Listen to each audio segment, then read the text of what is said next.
Long considered the greatest of the so-called seven wonders of the ancient world, the Temple of Artemis, located in modern-day Turkey, consists of nothing more than a single column of marble surrounded by random pieces of debris. Famously destroyed and rebuilt multiple times over the centuries, the temple is most notable for being burned down by a guy who wanted to destroy the Great Temple for no other reason than to be remembered by history. In the video today, we're looking at the story of Herostratus. While there is some debate, most believe it was originally designed by the famed Cretan architect Chersphron in 550 BC. The temple was built to honor the goddess Artemis, the deity of, amongst other things, the hunt, wild animals, and somewhat paradoxically, both childbirth and virginity. Built literally on top of another lesser temple dedicated to the goddess that had been destroyed by floods some 2 centuries prior in the city of Ephesus, this new, much more resplendent temple was constructed almost entirely from gleaming, pearly white marble with support beams of cedar that had been treated with perfumes and oils. The cost of this marble, an exceptionally expensive and difficult material to work with even today, and the construction of the temple itself, was largely absorbed by King Croesus of Lydia, a man who is unsurprisingly oft described as being fabulously wealthy in most historical accounts. To ensure that the temple would stand for as many years as possible, in addition to constructing it from a combination of hard slabs of marble and specially treated beams of timber, the temple was specifically constructed on marshy lands. While this may seem counterintuitive to anyone familiar with the parable of the foolish builders, their reasoning behind choosing softer ground was apparently so that the building would be better protected from earthquakes. To help get around the otherwise inherent problems of building a large structure on marshy ground, the foundation area was supposedly reinforced with tons of charcoal and sheepskins, onto which layers of shale and marble were then laid to create a flat surface to build on. For many years, the only source on this bizarre claim was a latter account by Roman historian Pliny the Elder, so there was some lingering doubt that this is how they managed to create a solid foundation. Things changed, however, when archaeologists examined the soil around the temple's ruin and found remnants of carboniferous elements and various fragments of organic origin. Further excavation revealed marble chips were also used, suggesting that this really might have been what ancient builders did to ensure that the temple had a solid and immovable foundation. However, there is still some debate with regards to the use of sheepskins. Whatever the case, the actual time it took to finish building the temple seems to be a matter of disagreement among experts, with estimates of how long it took ranging from 10 to 200 years, depending on which source you consult. Some of the confusion appears to be that the main body of the temple was constructed in just about a decade, but it was constantly being improved upon right up until 356 BC, when it was destroyed by Herostratus, who we'll talk about in just a moment after we talk about how opulent this temple was. Roughly 377 feet in length and 180 feet wide, making it slightly larger than an American football field for anyone having trouble visualizing that, or for another reference, about 3 times the square footage of the famed Parthenon. The temple's most impressive feature were the 127 gleaming white marble columns holding up its roof. According to modern estimates based on historical accounts, each of these columns consisted of a single piece of marble over 60 feet long and weighing close to 100 tons. Exactly how these columns were erected isn't clear, which only made the temple more visually impressive to ancient travelers and worshippers, many of whom were simply awed by its sheer size. By all accounts, the temple then stood without major incident for some 2 centuries as the Jewel of Ephesus until July the 21st, 356 BC, when a mysterious figure identified only as Herostratus decided to burn it all down. Now, you might be curious, given how we just spent some time talking about how immensely huge this largely stone building was, how a single man would burn it to the ground in a single evening. Well, it turns out it wasn't actually that difficult. It would appear that Herostratus simply snuck past the guards, placed various oiled rags around some of the wood frame beams helping to support the roof, lit them on fire, and then let the magic happen. The destruction of the temple came as a shock to the citizens of Ephesus, who had assumed that the vast temple was largely impervious to conventional damage by virtue of its massive size. What came as an even bigger shock, though, was when Herostratus openly admitted to the crime and willingly handed himself over to the authorities. The braggartly arsonist was then immediately tortured to ascertain why he had burnt down the temple. While being tortured, Herostratus apparently exclaims that he did it so that his name would be remembered throughout history. Fearing that copycat criminals would similarly commit acts of arson or perhaps even worse crimes in an attempt to gain enough notoriety to have their name etched into the annals of history, the authorities saw to it that Herostratus was brutally and very publicly executed. After this, all mention of his name was removed from the public record, and a decree was issued that anyone who so much as mentioned his name in public would similarly be executed. This is an early example of the practice of damnatio memoriae. In a nutshell, this was something various groups have done throughout history, but later on, Rome at its peak made this a frequent punishment, which you can learn more about in our video all about that subject. As you can probably tell from the fact that we're making a video about Herostratus 2 millennia later, the attempt to excise him from history did not exactly go to plan, thanks largely to the work of the 4th century Greek historian Theopompus, who bravely decided to ignore the decree to ensure that future generations would know the true fate of the Great Temple and the name of the man who destroyed it. Unfortunately, though, Ephesian authorities were remarkably thorough when it came to destroying any and all information related to the man, though this hasn't stopped historians from trying to infer a number of things about him based on what they do know. For example, it's largely assumed that Herostratus wasn't an Ephesian citizen because he was tortured on the rack, a punishment that's usually reserved for foreigners, which has led experts to think that he was either a foreign traveler or a slave.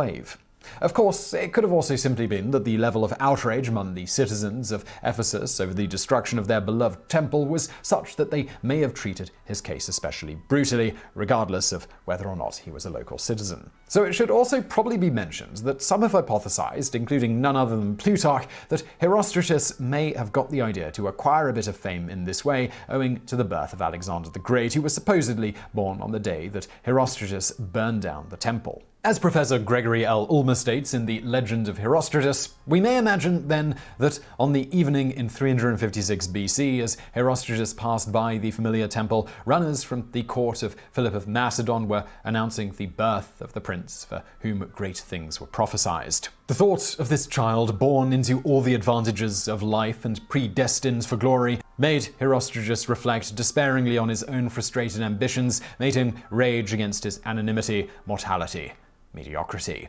The idea here being that the announcement of a baby who was already more famous and well known than he was so annoyed Herostratus that he burned down the largest, most opulent building that he could find, the Temple of Artemis. Plutarch also noted, "It was this coincidence which inspired Hegesias of Magnesia to utter a joke which was flat enough to have put the fire out. He said it was no wonder the Temple of Artemis was destroyed, since the goddess was busy attending to the birth of Alexander. But those of the Magi who were then at Ephesus interrupted the destruction of the temple as the portent of a far greater disaster, and they ran through the city beating their faces and crying out that that day had brought forth a great scourge and calamity for Asia." As fun and widely repeated as this hypothesis is, colorists skeptical. Ephesus was some 900 kilometers by land, or 500 kilometers or so via the Aegean Sea from Alexander's birthplace in Pella. In other words, there was no way for anyone in Ephesus, including Herostratus, to know that Alexander had been born before he went and burned down the temple. That is, at least if we are indeed assuming the two events did really happen at approximately the same time as stated. Further, Alexander was not Alexander the Great as we think of him at this point, so it seems unlikely that some Ephesian would care that a distant ruler had just been born. That said, some modern historians have speculated that ancient historians may have simply made these two events coincide, as it was something of a popular practice among historians to put significant events in history together on the same day if they just so happen to occur reasonably close to each other in time. Whatever the case, it is noteworthy that during the rebuilding of the temple, Alexander the Great himself would offer to pay for it if they'd agree to put his name prominently on an inscription on the temple. But according to Strabo, the Ephesians very tactfully refused, telling him it is inappropriate for a god to dedicate offerings to gods, after which they continued to fund the project themselves, supposedly through taking collections from local citizens, including donations of jewelry and things like that. The subsequent temple was just as opulent, standing for about 6 centuries until the Goths sacked the city sometime between 260 and 270 AD. It isn't actually clear whether the Goths destroyed the temple or simply took all the valuables from it and damaged parts of it, but either way, whether rebuilt or repaired, its final end would come around 400 AD thanks to the rise of Christianity. It was at this point that its doors were closed and it was either destroyed and its stones used for other structures and statues and other valuables taken, or this just gradually happened over time from there. Whatever the case, it would be this rebuilt temple that Antipater of Sidon would note of this in the 2nd century BC.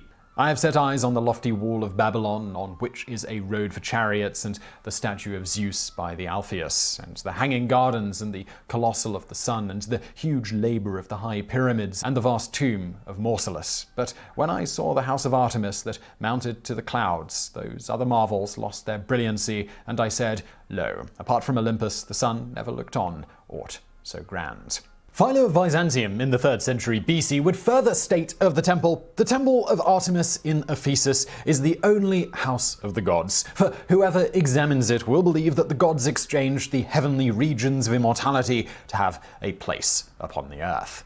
Many other ancient sources would also ring in, generally noting that the Temple of Artemis was one of the greatest, if not the greatest, structure ever built. But going back to Herostratus, very unfortunately for those of us who like all the details, other than that he apparently had a desire to be famous that was stronger than his desire to not be brutally tortured and die, we don't really know much of anything definitive about how he came to have such a desire for fame. But fame he got. Even today, some 2 millennia later, Herostratus lives on in our very language, lending his name to the term herostratic fame, which is used to describe the actions of people who commit crimes solely to acquire fame or notoriety. Sir Thomas Browne sums this all up, noting, But the iniquity of oblivion blindly scattereth her poppy, and deals with the memory of men without distinction to merit of perpetuity. Herostratus lives that burnt the temple of Diana, he is almost lost that built it. Who knows whether the best of men be known, or whether there be not more remarkable persons forgot than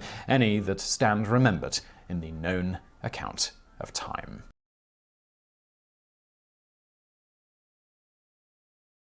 When we first think of Sparta, the first thing that comes to mind is the Spartan warrior. Unlike other historical warrior peoples like the samurai, the Spartan warriors were pretty close to our imagined conception of them. They were manly warriors who were very muscular, fought wearing red capes and holding big shields. They were the face of Sparta, to the point that we often don't realize that Sparta is not a state, but the capital of the larger region of Lacedaemonia, and the only city in which the warriors were permitted to live, hence their description as Spartans. Today, the Spartans are remembered as a society completely geared towards war and fighting, but how accurate is that? Is this actually Sparta, and how did one become a Spartan warrior anyway? Well, as mentioned, Sparta is not the name of the region, it is just the name of the central city. The region was called Lacedaemonia in the Greek Peloponnese Peninsula. It isn't really all that surprising that we know the Spartans by the name of their central city. Ancient Greeks organized themselves politically into city-states or polis. Think Athenians, Thebans, or other well-known ancient Greek peoples. We usually refer to them by the name of their polis, even if they lived in the surrounding regions of the city-state. What makes the Spartans special, not just in our modern eyes, but in the eyes of their fellow ancient Greeks, is that they had a very different society from other Greeks. Despite Sparta controlling the whole region of Lacedaemonia and sometimes beyond, citizens could only come from the city of Sparta and only live there in their special society. Spartans went on several colonial campaigns to capture neighboring lands and referred to their area of political control as Laconia. The citizens referred to themselves as Spartans, outsiders referred to the Spartans as Lacedaemonians after the region, but we might also see them referred to as Laconians after the political area that they controlled. So, who were the Spartan warriors? The citizens of Sparta were those who not only lived in the city of Sparta, but belonged to the ruling class. These were the Spartans that you saw in films like 300. They see themselves as descendants of Hercules and Dorians who settled in the region of Lacedaemonia. As an outside force, they ruled over the native population of second-class citizens or slaves. This class of people were known as the Spartiates. So, that begs the question, who are the other Lacedaemonians? And for our purposes, did they fight? There are many classes of people in Lacedaemonia, but the three most prominent were the Spartiates, the dwellers around, and the Helots. The dwellers around and the Helots were probably the original inhabitants of Lacedaemonia, but we don't know as much about them as we do the Spartiates. The dwellers around are the regular everyday free people of Lacedaemonia. They lived a similar life to most Greeks at the time, neither required to live the Spartiates' warrior lifestyle nor live as slaves. They tended to be traders, manufacturers, artists, but also put on their warrior uniforms and followed the Spartiates into battle at the command of the state. The exiled king Damaratus warned the Persian Xerxes about the necessity of the dwellers around to Spartan society and their bravery in combat. As Spartan history went on, the Spartiates began to rely on the dwellers around to fight more and more until they came to outnumber the Spartiates in their armies.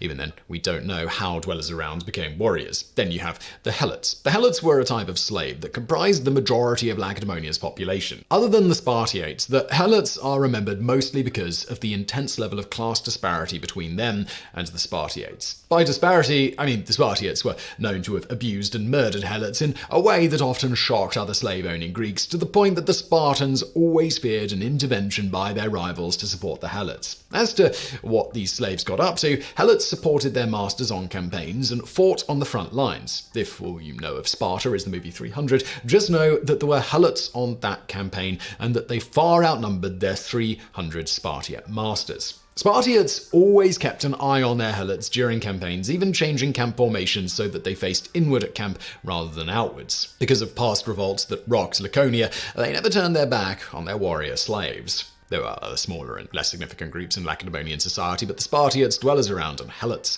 are the main three. Of the classes, we know more about the Spartiate warriors and their upbringing. Spartiates relied very heavily on the dwellers around and the Helots for their warrior lifestyle. The Helots did the heavy lifting in Lacedaemonian society, and the dwellers around took care of the state beyond the Spartiates' role as warriors, defenders, and decision-makers. The same exiled King Damaratus acknowledges as much to King Xerxes. Being freed from mundane matters of labor, farming, and administration, the Spartiate citizens were allowed to focus on their training. Modern scholars even refer to the Spartiates as a class of leisure. While that may be true, they endured childhoods of hell to reach that point. Spartan education is considered a 30-year process, broken down into 3 parts. The education of a Spartan, and by Spartan I do mean Spartiate, is a communal effort the state is involved in. It takes a village to raise a child, and in the case of Sparta, that village would mercilessly beat them into adulthood. The first phase of formal education began around the age of 7, when boys were assigned to groups of boys called herds by a herder.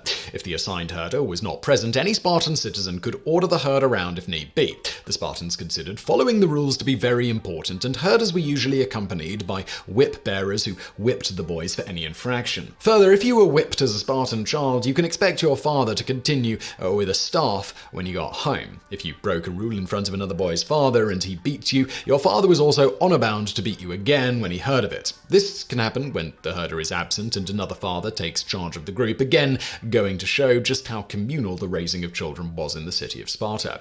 Despite this instilling of rules, the instilling of rule breaking was also part of the boys' education. The boys were fed meager meals even by Spartan standards. They were expected and even encouraged to steal food to supplement their meager diets. Despite that encouragement, boys were punished for being caught and even killed in the process of that punishment sometimes. So why encourage rule breaking when you're just going to punish a boy for breaking the rules? Well, it seems the purpose was to instill a respect for the rule of law, yet teach the children how to undergo covert operations as training for later life. Like most things in Sparta, stealing was a collaborative project. The herd had to collectively organize their stealing, with members acting as lookouts while others stole. The whole process required endurance, something necessary to instill in future warriors. Endurance was the name of the game, from their meager food to their harsh punishments. Finally, the leaders of the Spartan state, the Air Force, inspected the boys of this age naked every 10 days, ensuring that the boys did not get too fat and were progressing in their training. At 14, the Spartan boys moved to the next level of their education,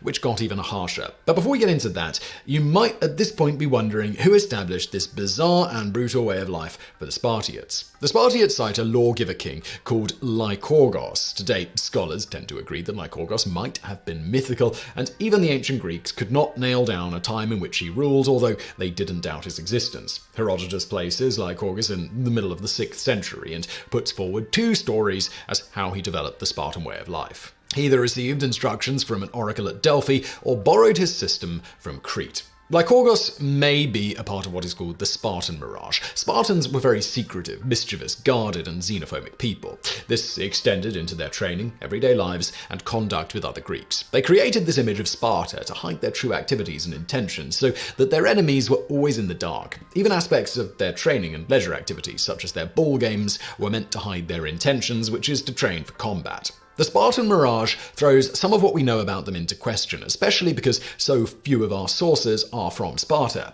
Most of what we know about Spartans actually comes from contemporary Athenian writings, which are openly anti-Spartan, or later Roman sources. But in any event, as mentioned, at the age of 14, the Spartan boys moved to the next phase of their education as youths. This phase of the education is the toughest. Spartan elders saw this phase of a teenage boy's life as the most rebellious and cocky, so they piled on the work for the boys. They designed the training so that the boys had as little free time as possible and had no choice but to go about their tasks and duties, all the while continuing to be held to a higher standard of abuse for breaking the rules.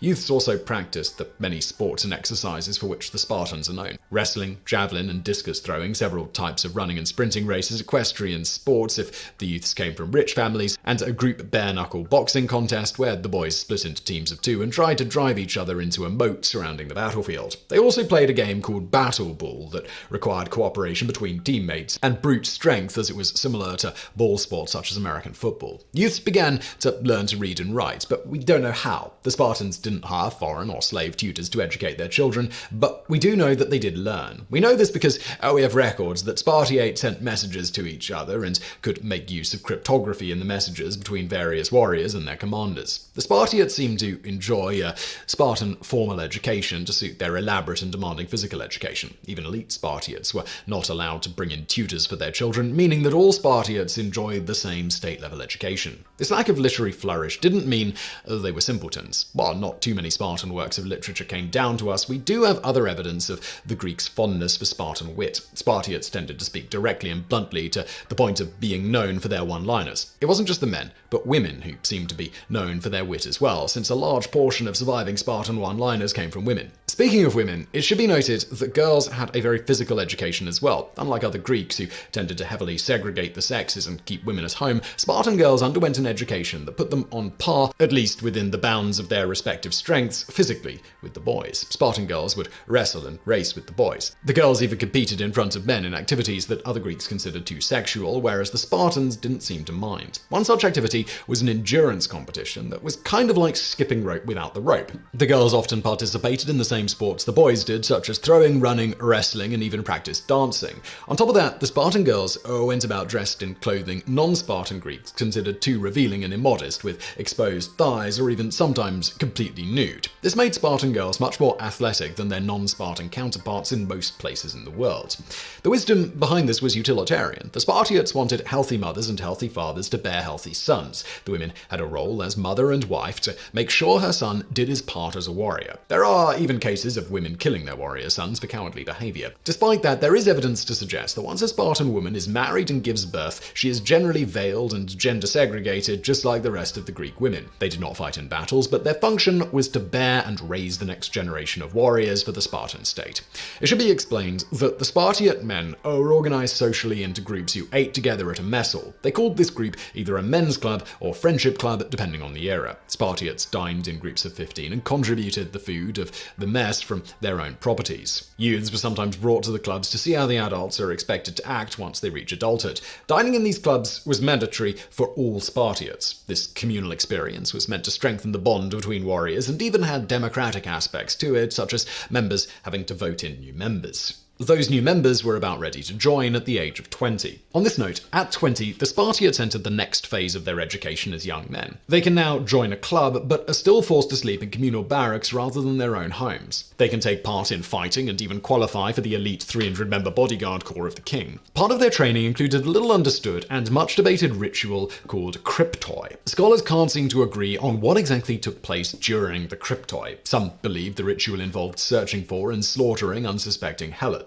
Others contend that it was simply a survival and endurance test. Thinkers as far away in time as Aristotle in the 300s BCE and the Roman Plutarch in the 1st century CE debated the nature of this ritual. Either way, once the Spartiates turned 30, their education is considered complete and they are fully fledged citizens. Success in completing the cryptoi doesn't mean the training is over, however. Spartans continue to regularly train in battle tactics and maneuvers disguised as games and exercise routines. They also practiced coordination during hunting. The training never stopped. The clubs play a significant role in the life of a Spartiate regardless of their level in society. Just like in their youth, the type of food provided to the Spartiates in the club made sure that they did not eat or drink too much. Excessive fattiness or excessive drinking were highly scrutinized, and one could get fined for indulging. Spartiates spent a lot of time on physical exercises, ball games, and other pursuits that scholars still debate whether they were disguised military training or leisure activities. Whatever it was the Spartiates were up to, it worked. Their intense upbringing and constant focus on physical training meant that the Spartans did live up to their reputation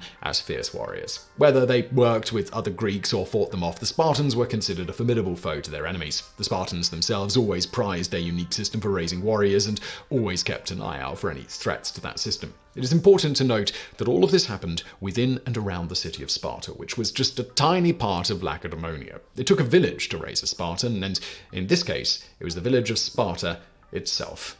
Bonus fact. Before graduating to the next phase of their lives, the boys usually found a lover by the age of 12. Sources such as Xenophon claim that these relationships were not sexual, while also admitting that the reader probably would not believe him. This is because Spartans in general developed a reputation for anal sex, especially in this sort of relationship. It seems in reality that Spartans did not take place in this practice as much as other Greeks, although it can be attested by some surviving Lacedaemonian artwork.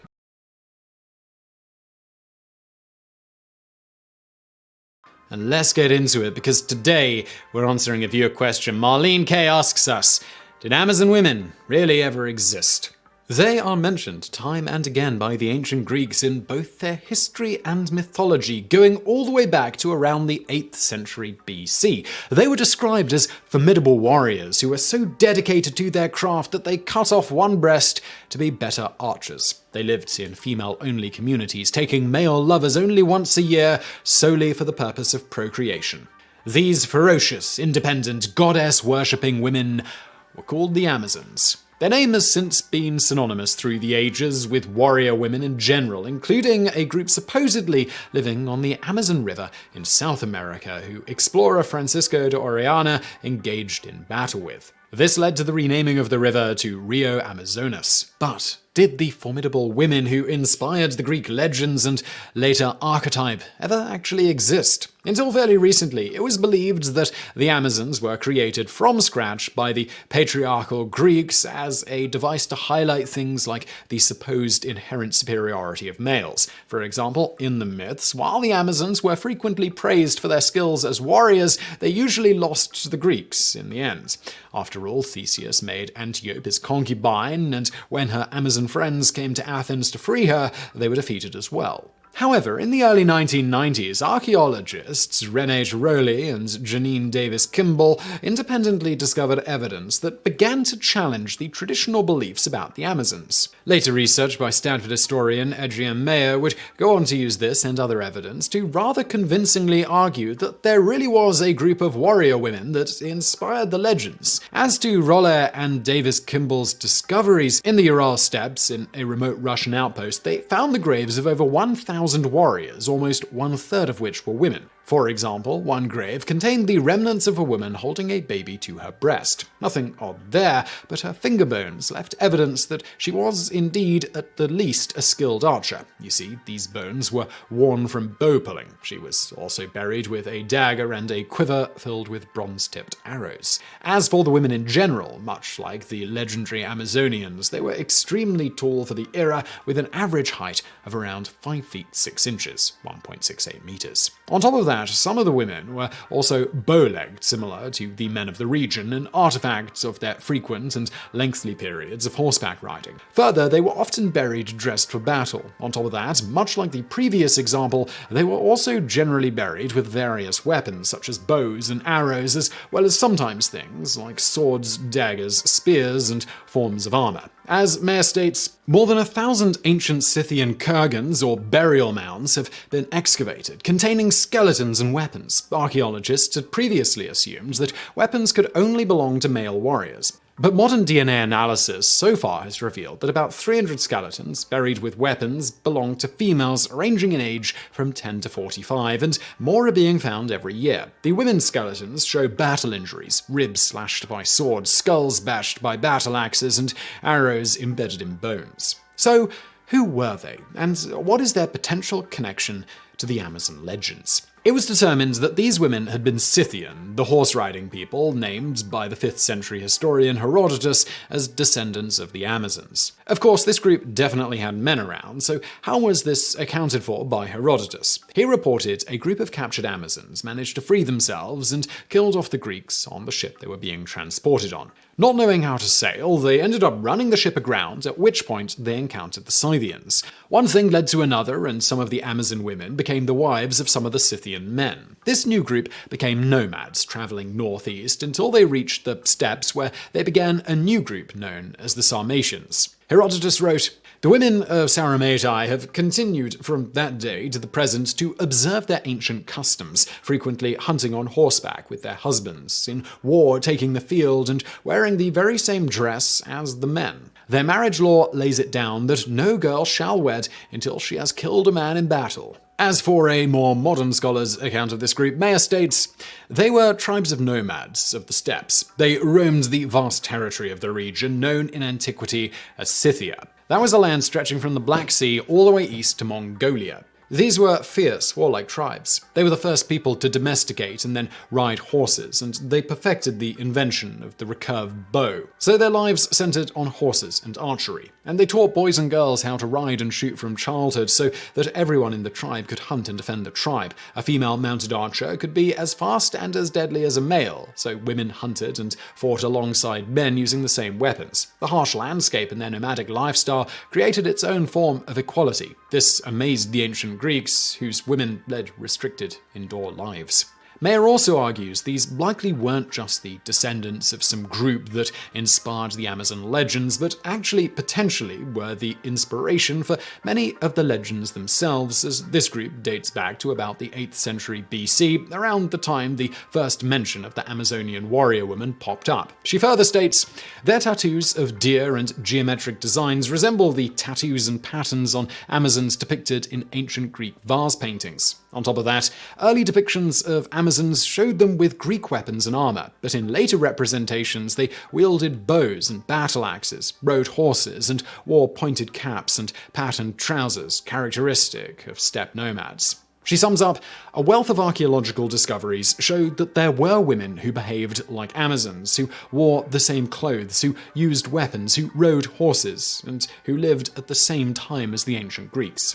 Thus, it's possible, if not probable, that it was these Scythian tribes and the women who fought and hunted alongside the men who ultimately inspired the Greeks to develop various myths and legends about them and their ancestors, with the tales becoming more fanciful over time, such as lopping or burning off a breast in order to aid in archery. As to that, Mayer states, "It's a fake fact that has stuck like superglue for more than 2,500 years. If people think that they know anything about Amazons, it's that supposed fact." That story first surfaced about 490 BC. A patriotic Greek historian attempted to force a Greek meaning on the word Amazon. Amazon is not a Greek word originally, and it was borrowed from some other ancient culture. We don't know which, but because it sounded a little bit less like the word for breast, mesos, and if you put an A in front of it, it means without, so they thought he suggested it meant without breast, and that demanded a story. So people said maybe they cut off one breast so they could draw a bow, shoot arrows. And that's a physiologically silly idea, and in fact it was rejected by other Greek writers in antiquity, and even more significantly, not one ancient artist ever bought that idea.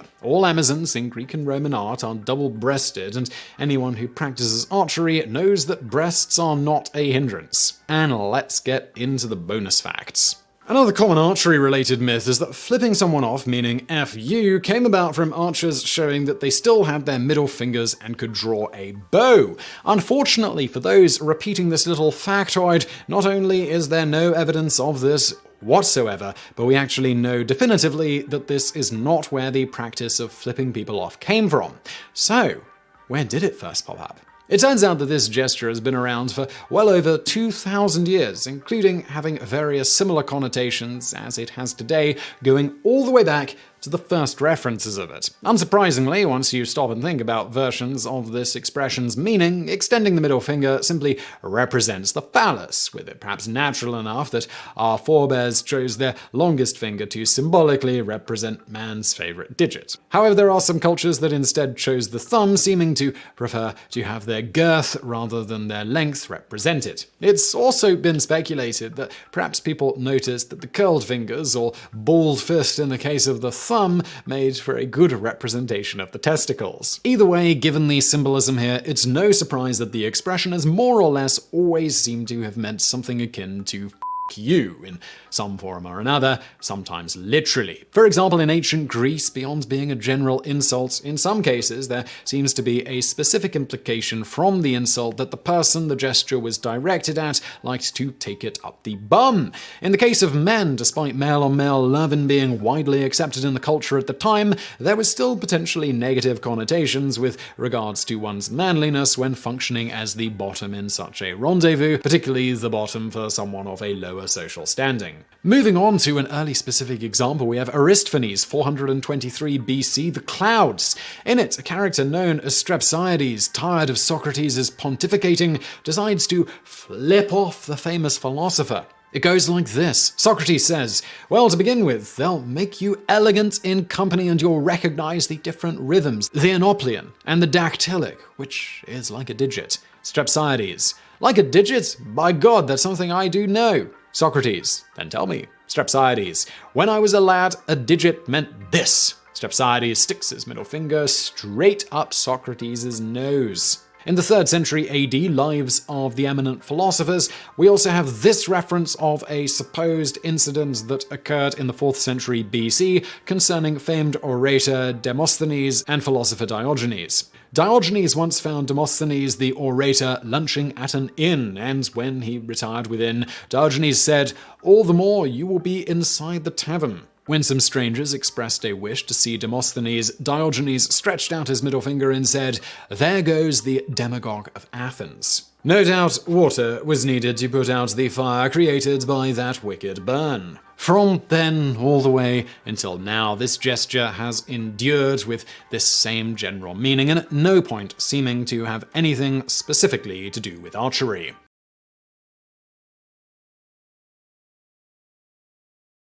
We've all heard of him. Alexander the Great has been, for many centuries, a household name in much of the world, an impressive feat for a king who's been dead for 2 millennia and only reigned for a little over a decade. In Western countries, his defeat of the Persian Empire in the 320s BC has often been depicted as bringing culture to barbarian lands, and thus the events of his life are put in a context of the clash between East and West. As you can imagine, however, there is another side to the story, and indeed to history, the one of the defeat Persians. And if you have seen our video on how the Crusades are taught in these regions, we are always interested in discussing what a historical event we might know from one point of view looked like from the other side. So, how do the defeated peoples view Alexander, and who first called him Alexander the Great anyway?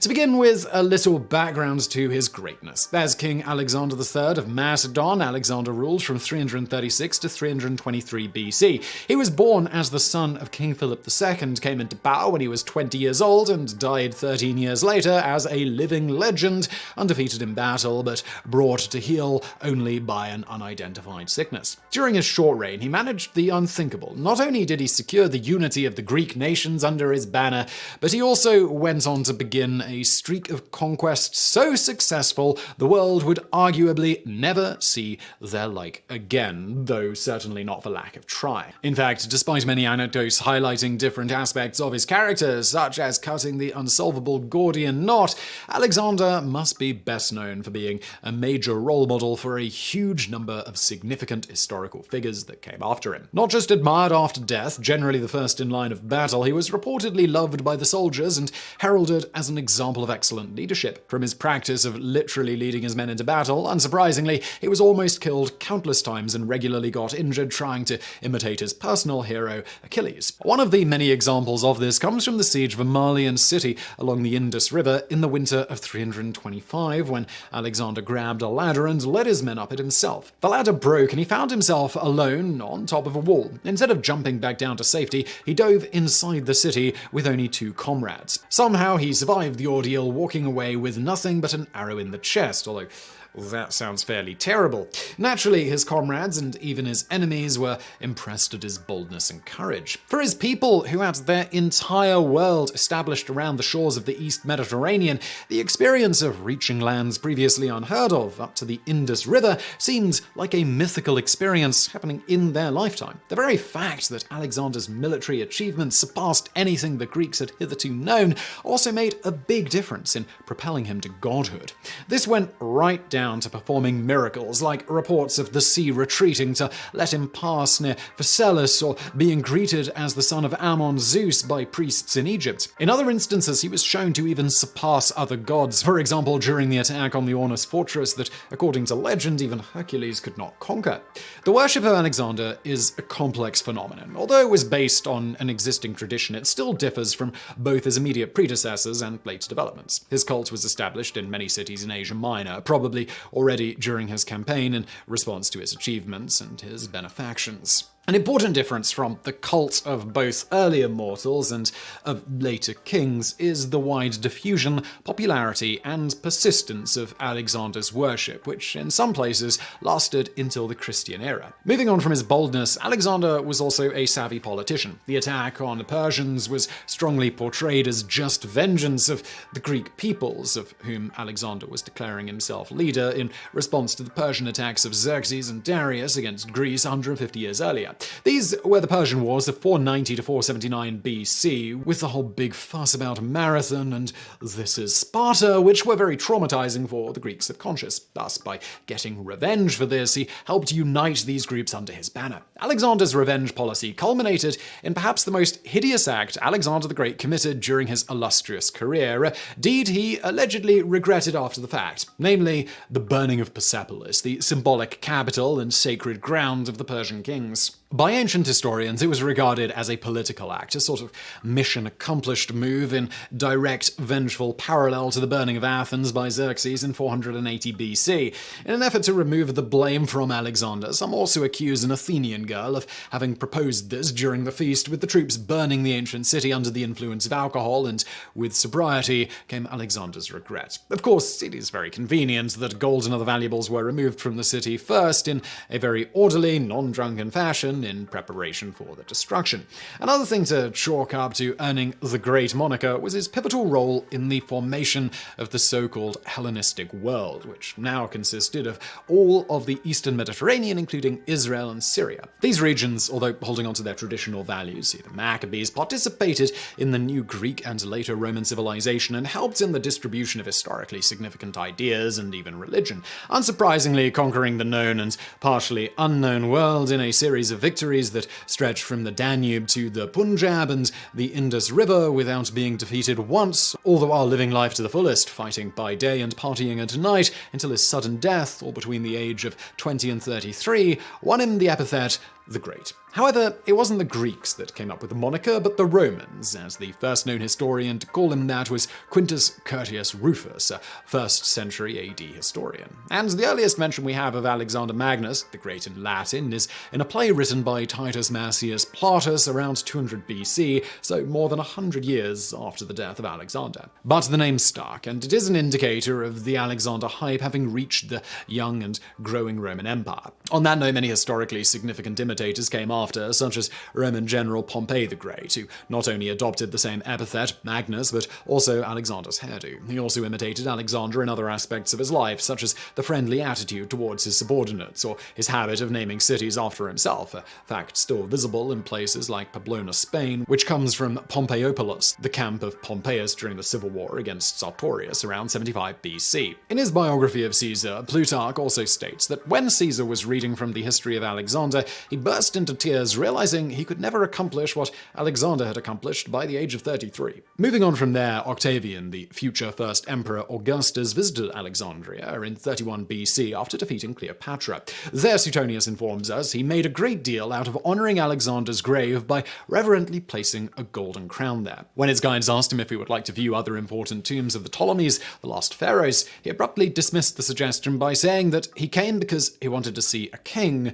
not dead men. But that's the Western perspective. So how was Alexander perceived and taught by the people he conquered and those in the region that came after? To begin with, very quickly following Alexander's conquest, some of the Persians regrouped to form the Parthian Empire, more or less around today's Iran, then bordering the Hellenistic world and its later Roman successors to the west. From their point of view, they did not necessarily distinguish between the terms Greek kingdoms and Roman Empire, as to their eyes, these two groups belonged to the same cultural group. In 224 AD, a revolution brought a change in the name and the attitude of the empire. Namely, it saw the rise of what would become the arch-nemesis of the Roman Empire, the Sassanids. Their policy was a conscious callback to the good old days and aimed to revive the glory of the Achaemenid Empire, the one that Alexander conquered over 500 years prior, implying their intention to reclaim all of the lands that were once part of said empire and which now lay deep within the Roman domain. The Sassanids' declared maxim could be seen in all forms of expression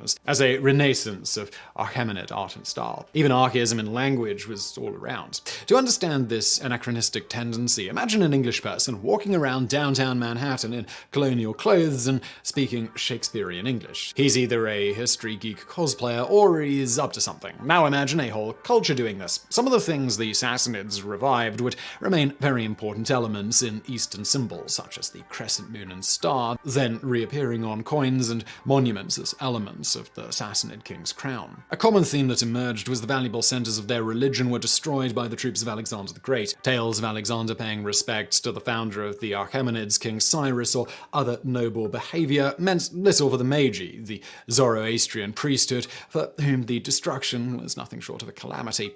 And according to the Iranians, the desolation did not just extend to the temples, but also had ravaged the sacred scripture as well. The Avesta, the holy book of Zoroastrianism, was said to have been lost in the destruction of Persepolis. From the early Sassanid period onwards, Alexander is referred to by the epithet Gujastak in Persian literature, meaning accursed. A famous book stemming from around the 3rd or 4th century, Art of Viraf Namak, tells of a valuable copy of the Avesta in the Achaemenid archives in Persepolis that was destroyed by Alexander of the Romans. As alluded to, Roman and Greek were regarded as the same. From their side, an ideological spear point was, similar to propaganda Alexander himself used to get revenge upon the Persians, the idea of vengeance, seeking to rectify the sacrilege of Alexander, who had burned Persepolis and destroyed the sacred texts of Ahura Mazda, the sacred Avestus. From the Roman side, clashes with the Parthians had become routine, but now suddenly it became an ideological matter. This was quickly felt from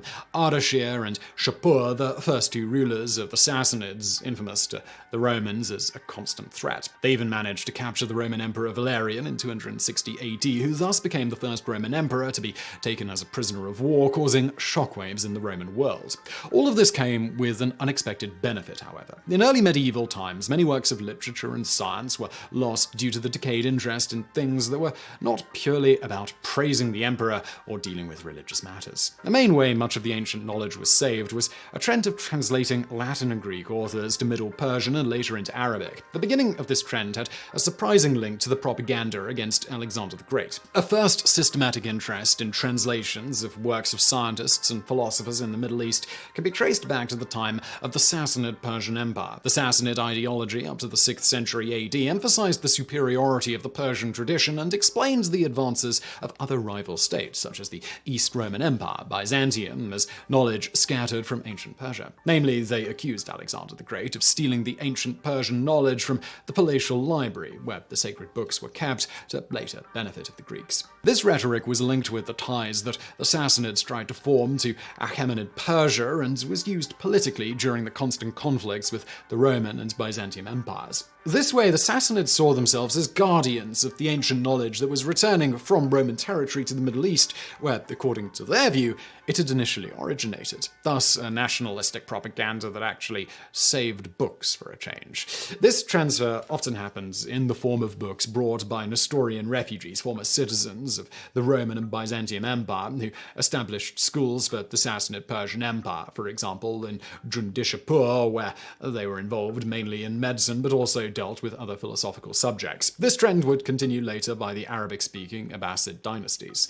But what about Iran today? What do they think of Alexander and his supposed greatness? Does it follow their Sassanid predecessors in the criticism of Alexander? Well, the answer is yes, but also no. Alexander of Macedon is again portrayed as the destroyer of their ancient empire. But since other parts of their history are far more focused on for political or religious reasons, these events are not typically greatly discussed in the education system. One of the reasons is the revival of the nationalistic Persian pride around the Achaemenid Empire, which was undertaken by the Shah of Persia, the one that the Iranian Islamic Revolution of 1979 overthrew.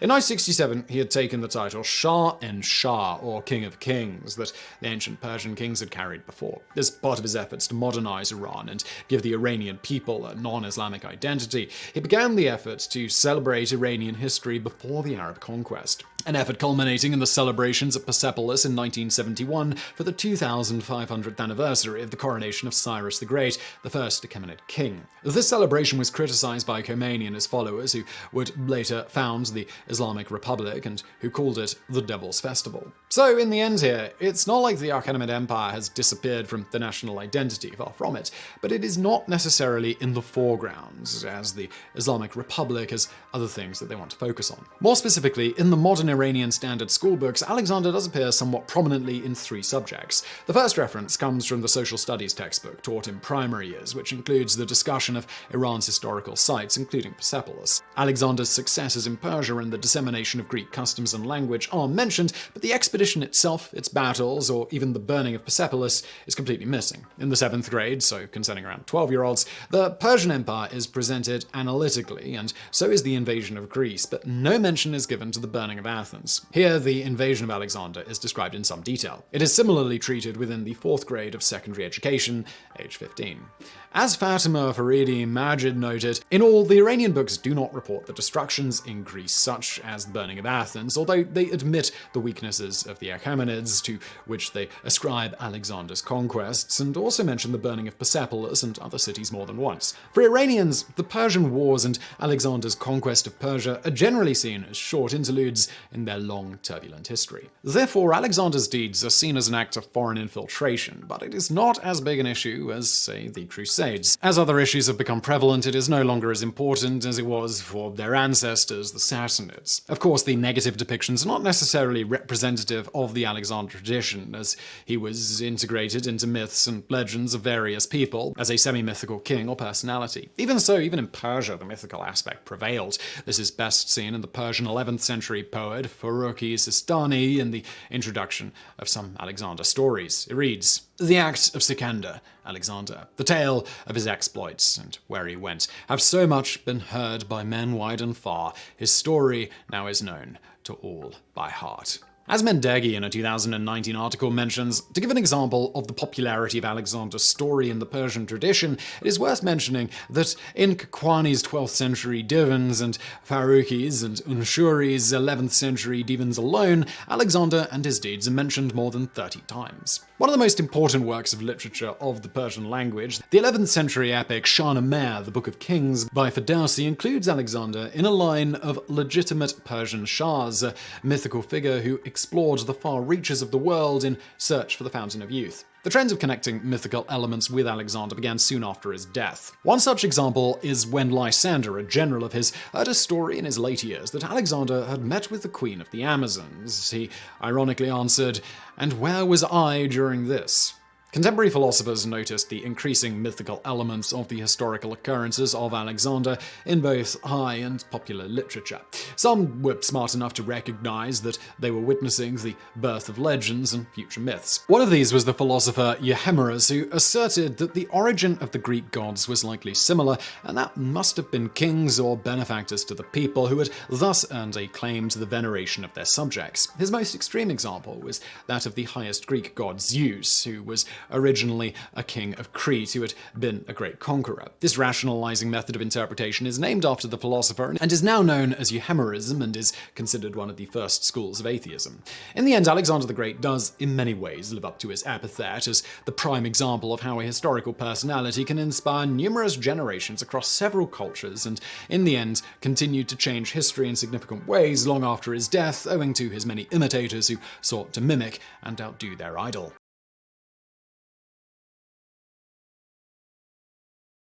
The Battle of Thermopylae, as seen in the movie 300, was just one of many battles in the Greco-Persian Wars. It wasn't one that the Greeks won, but we think of it as a kind of victory, leading the Greeks through the pushback against the Persians with the Spartans, a warrior society built on the backs of some rather brutally treated slaves, to the point that the Spartans feared other Greeks stepping in defense of their mistreated underlings who occasionally revolted. Nevertheless, this societal structure allowed the aristocracy to enjoy a life training for the battles like Thermopylae. But what led up to this battle, and was it actually anything like depicted in the 2006 film 300? To begin with, as you're no doubt aware, ancient Greece wasn't one country, but several independent city-states, with the most famous today being Athens and Sparta, though ancient Greek city-states could be found all the way into modern-day Western Turkey and in colonies around Italy and Sicily. All of these locals spoke Greek and were considered to be a part of greater Greek culture, even if they weren't unified into one federal state. On the other end of things, off in Central Asia, there was a state unifying several related and unrelated peoples into a Persian empire, the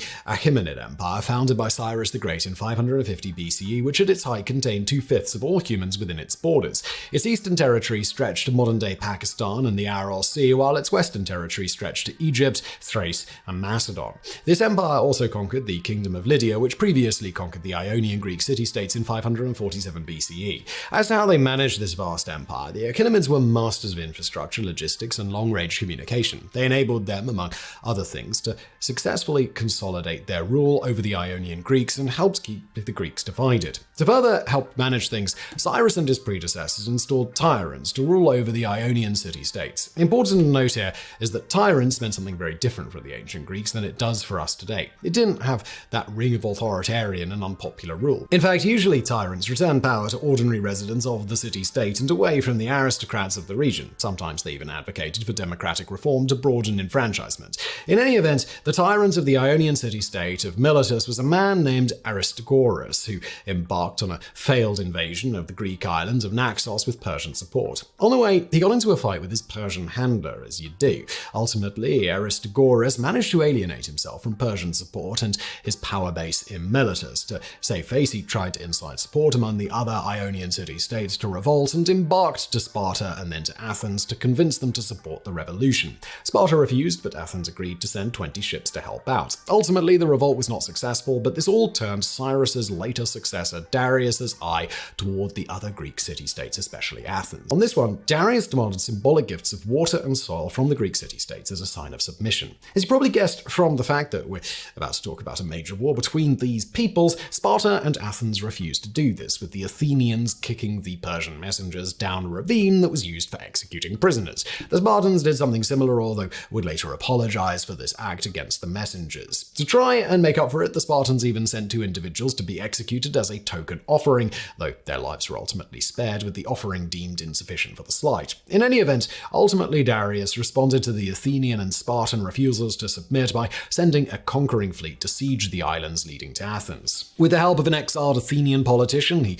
learned that he must establish a beachhead in the Bay of Marathon, which they did in 490 BCE. The Persians camped for a few days here before Athenian and neighboring Palatine troops attacked them. So where were the Spartans in all of this? Well, they were supposed to be there, but were busy with a religious festival that couldn't end until after the full moon. Nevertheless, the Athenians and the Palatines fought the larger Persian forces off the bay, and then the Athenians swung back to Athens fast enough to head off an attempted invasion by sea. When the Spartans eventually arrived, the battle was over by a day.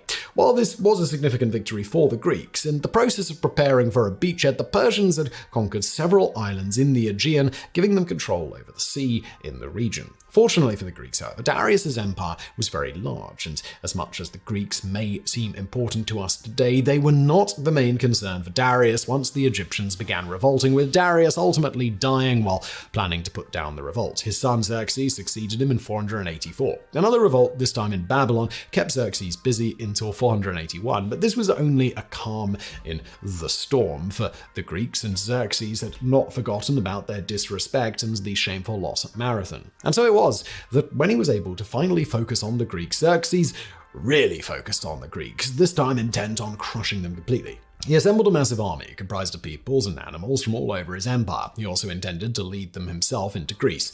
In the process, he ordered the building of 2 pontoon bridges using interconnected ships to cross between Abydos in Asia Minor and Sestos in Thrace. The pontoon bridges were famously destroyed in a storm, with Herodotus reporting that Xerxes had the sea shackled, whipped, and branded in punishment, though it isn't actually clear whether that really happened or not. Whatever the case, Xerxes had the bridges rebuilt, and this time was able to move his forces into Thrace, estimated to be around 100 to 200,000 strong, a staggeringly large army for the era.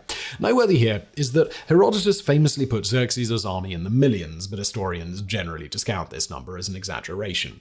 Whatever the case, in 480, Xerxes marched with his people into Thrace. The Persian genius for logistics and planning worked out, and Xerxes had little trouble feeding and watering his forces and their animals all the way into central Greece with the help of his Macedonian and Thracian allies. Now this brings us back to the Spartans, who were ruled by a mix of democracy, theocracy, and dual monarchy. The rule of the 2 kings was supported by 2 democratic bodies, ensuring a balance of power between the Spartans and their kings. One of the ruling groups was the Ephors, which the movie 300 was not very kind towards. In truth, the Ephors were not mutant and debauched priests, but a group of 5 elected officials cycled amongst the citizenry. On the other end, the famous Leonidas was one of the dual kings. We've already discussed in great detail how the Spartan society functions in our video, How Did One Actually Become a Spartan Warrior? But what is important to note in this one is that the Spartans were a very hierarchical society based on the social organization of the mythical king Lycurgus. The only true citizens were the Spartiates. These were the ruling class and the leaders of Sparta's military. They were isolated to the city of Sparta, whereas the region itself was actually called Laconia. As for this ruling class, as alluded to, they lived a life of leisure geared toward athletics and combat training, so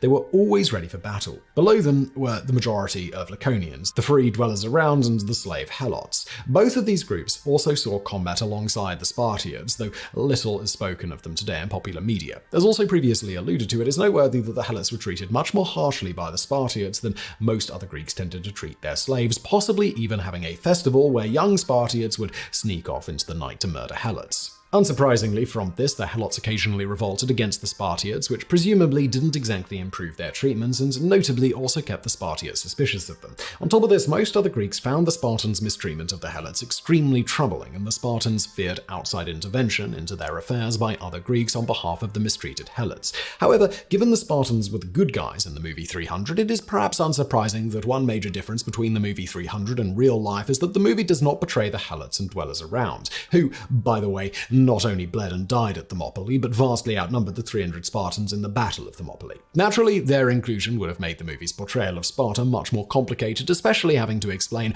why these groups do not enjoy the freedom and liberty of the Spartiates, despite the fact that they were forced to die for it. Speaking of maybe not so much being the good guys by our modern perspectives, it's also noteworthy that during this era of Greek history, the Spartans kept up good relations with democratically organized aristocratic regimes across the city-states. Despite our modern understanding of democracy standing for liberty and freedom, Greek democracy was almost always controlled and meant for the aristocratic families. These families jealously guarded democratic participation from even wealthy common citizens. That said, as alluded to, these regimes were occasionally challenged by tyrants who sometimes overthrew them and took power. Tyrants, again, as mentioned, often returned power to ordinary residents of the city-state away from the aristocrats, sometimes even advocating for democratic reform to broaden enfranchisement.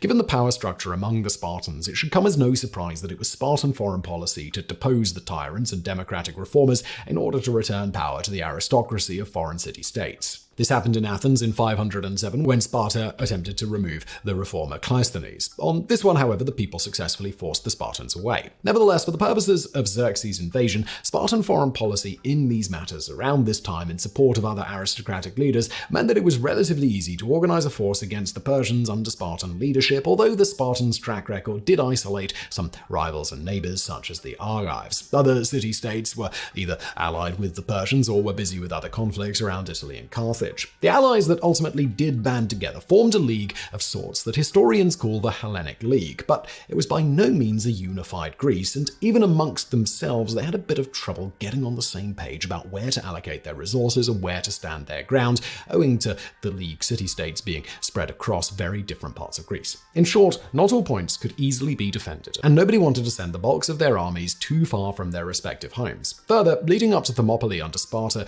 the League already lost a fight when Xerxes' army entered Thessaly in 480, so everybody was a bit cautious. So why was Thermopylae, specifically the Middle Gate, chosen to make stand? Thermopylae was a narrow path with the mountains on one side and the sea on another. The Middle Gate was wider than the path in front of it and behind it, but the slopes of the mountain were easier to climb next to the Middle Gate than at either point. There was another path that led behind the contingent, but Leonidas blocked it with warriors native to the region to keep the Persians from flanking him. The Greeks also camped for a time and rebuilt an ancient wall to support themselves further. This all set the stage for two battles that happened simultaneously to the point of being called twin battles, the more famous Thermopylae on land and the lesser talked about Artemisian in the water. The purpose of the fleet in Artemisian was to keep the Persian fleet from landing behind Thermopylae and attacking the Greeks. King Leonidas led the stand at Thermopylae, while a man by the name of Eurybiades led the fleet with the assistance of a much more experienced naval commander, Themistocles. As to why Themistocles wasn't leading this one officially, that was simply because the rest of the banded city-states didn't want an Athenian leading them.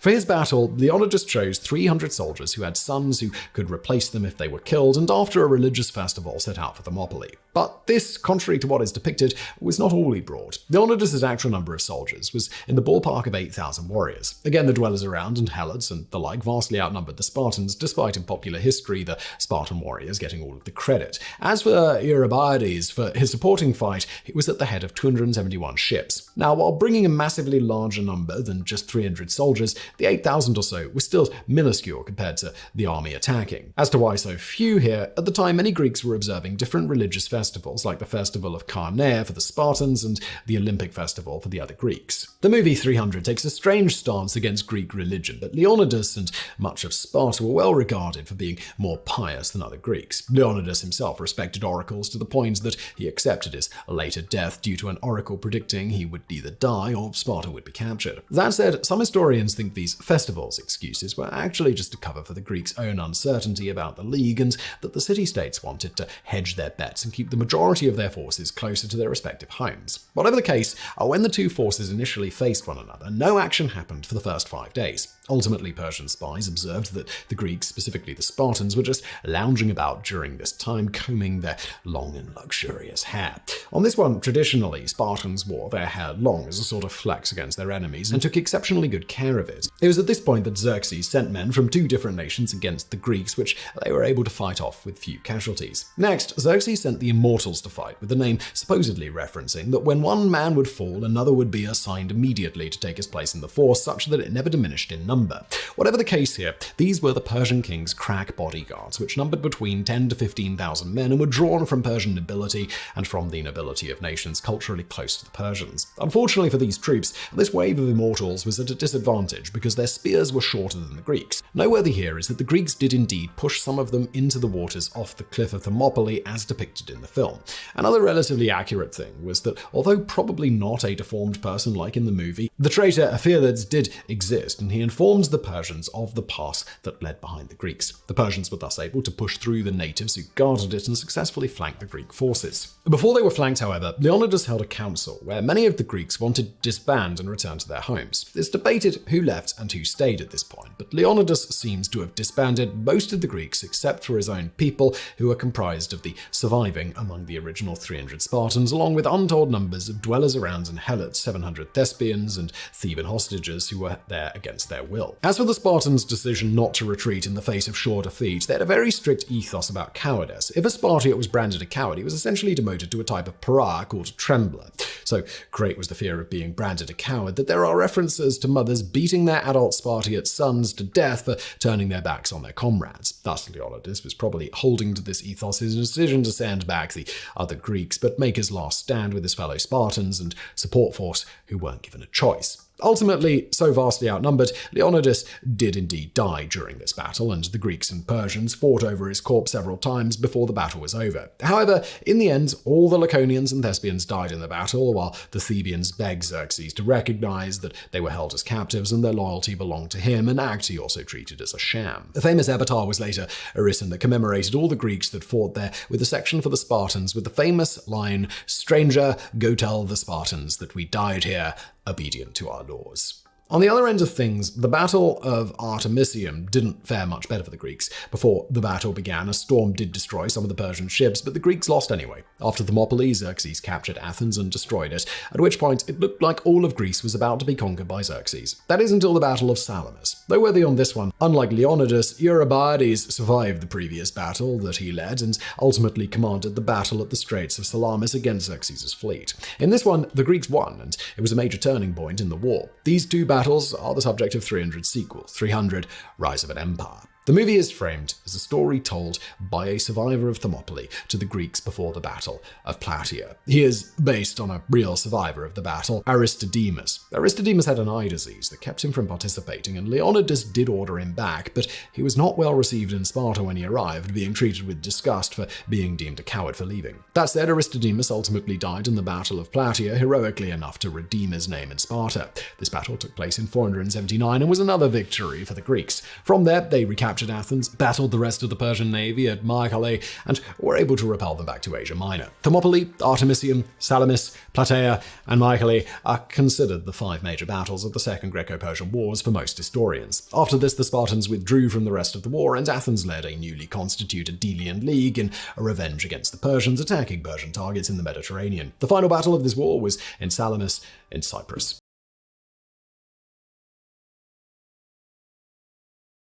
The Library of Alexandria was founded by either Ptolemy I or his son, Ptolemy II, sometime in the 3rd century BC. Libraries, they were nothing new to ancient civilizations, though places to keep etched clay tablets might not be what we would consider a proper library today. The initial goal of the Library of Alexandria was most likely to flaunt Egypt's enormous wealth rather than provide a place for study and research, but of course the library transformed into something much more. Charged with collecting the knowledge of the world, many of the workers at the library were busy translating scrolls from so-called barbarian languages into Greek. Scrolls were obtained from ancient book fairs in Athens and Rhodes. Scrolls from ships that made port were taken into the library and copied. Ptolemy III also borrowed the original manuscripts of Aeschylus, Sophocles, and Euripides from Athens. According to Galen, the pharaoh had to pay a hefty price to guarantee that he would return the originals, but Ptolemy III had the scrolls copied and returned the copies. Because much of the library is wrapped in legends, we can't be sure if this is true or if it was a story told to show the power of Ptolemaic Egypt. Needless to say, the library's collection, it was vast, but the knowledge of exactly how many scrolls the library contained at any given point has been lost. Estimations range from 40,000 scrolls to 600,000. We do know that the collection spurred the need for a system of library organization. A precursor to today's library catalog was developed called pinnaces or tablets. The tablets were divided into genre and sorted by the author's name.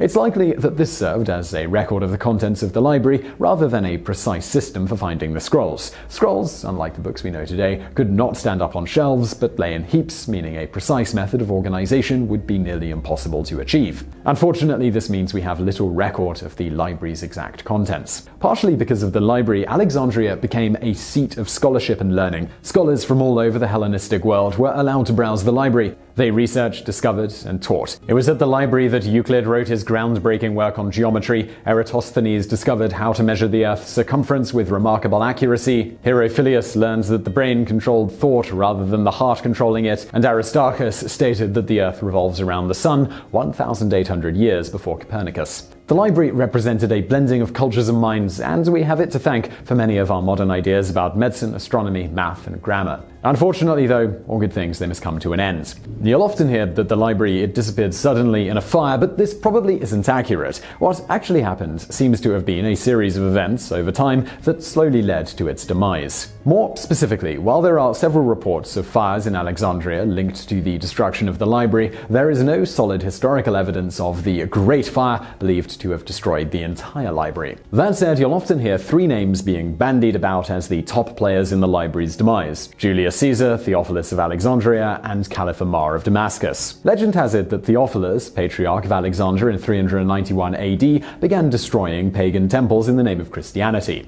The classical pagan scrolls contained in the library would have been a point of contention, as was the Serapeum temple attached to the library. If Theophilus destroyed a library in Alexandria, though, it is thought it was probably the daughter library set up by Ptolemy III, which contained far fewer scrolls than the historic Great Library. We do know that one of the rare historic mathematicians, philosophers, and astronomers who was female, Hypatia, was brutally murdered by a religious mob in Alexandria around this time in 415 AD, demonstrating some of the strife between certain scholars and the religious in this region, though many scholars today think her death had more to do with her being caught up in political events than specifically her stance on Christianity. The story about Caliph Omar is almost certainly made up. In 645 AD, Omar conquered Egypt and supposedly burned the books in the library because they were not in line with the Quran's teachings. Again, if Omar did burn a library, it was probably the one rebuilt at the site of the original daughter library. Most historians think that this story was probably invented in the 12th century, and as with all stories that emerge long after they were said to take place, it should be considered with a grain of salt. The most likely origin of the Great Fire theory is Julius Caesar's actions during a war with Alexandria. Julius Caesar did set fire to the dockyards of Alexandria, as well as the Alexandrian fleet, which he documented in the civil wars. He doesn't say whether or not the fire spread to the library, but it's thought unlikely that it did, despite certain historic accounts. However, scrolls stored in warehouses along the harbor probably did burn, and it is very likely that Caesar's men looted the library and took a large number of scrolls back to Rome. Seneca wrote that 40,000 books were destroyed in Caesar's fire, but if this is true, it would have probably been only a portion of the books that the library contained. Later writers, including Strabo and Suetonius, make mention of the museum of which the library was a part, as well as connections to the library scholars. This and other evidence demonstrates that the library survived, at least in part, past Caesar's time, even if it's perhaps never returned to the peak of its grandeur. But if the library wasn't destroyed by a fire and the original library isn't standing today, then something must have happened to explain the loss of so much literature. If any one event contributed to the quick demise of the Library of Alexandria, it's unknown to historians, contrary to popular belief. It is thought more likely that mundane things led to the destruction of the library, like time taking its toll on the amassed knowledge, with scrolls experiencing wear and tear and falling apart. Further, the librarians at Alexandria faced tough decisions on which scrolls to continue to copy in the face of papyrus shortages. Then there were the emperors, who took many of the library's works as spoils of war to other parts of the world, dispersing the texts. It's also possible religious leaders, taking offense to some of the contents, may have had some of the scrolls destroyed as well, though most historians think this latter factor to be widely exaggerated. Whatever the case, the loss of the knowledge contained in the library is enough to still the heart of many an academic today, particularly with whispers of such works as the Lost History of the World 3-book set, the Books of Berosus, written around 290 BC, and references to other such works that were once there, hinting at how much we've lost. However, this story, well, it does have something of a happy ending. In 2002, another library was built near the site of the original Library of Alexandria. Bibliotheca Alexandrina aims to maintain the spirit of the original library. People from all walks of life are coming together with the aim to preserve knowledge, from rare ancient texts to a science museum to computer systems. Countries from all over the world have sent books in an attempt to rebuild the collection that was lost to history. This time, though, just in case, the building has been made virtually fireproof. And now for a bonus fact.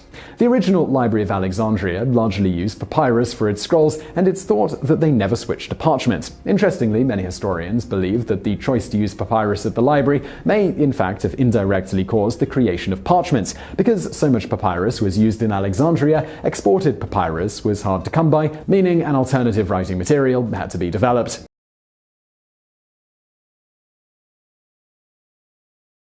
In the year 673 CE, the Byzantine Empire, the last eastern remnant of the once mighty Roman Empire, faced annihilation. The armies of the Islamic Umayyad Caliphate, led by Caliph Muawiyah, had cut swaths through the territories of the Christian Empire, conquering North Africa, Sicily, Tarsus, and Rhodes in quick succession. They now set their sights on the capital of the empire itself, the ancient city of Constantinople. After capturing the nearby peninsula of Cyzicus, the Islamic forces settled in for a prolonged siege, sending fleets across the Sea of Marmara to attack the city. For the Byzantines, already weakened by war against the Sassanids of Persia, the situation seemed bleak. But then, 3 years into the siege, in 678, a small Byzantine fleet sailed from Constantinople to face down the enemy fleet. The Arab sailors prepared for a conventional naval battle with catapults, archers, and boarding parties at the ready.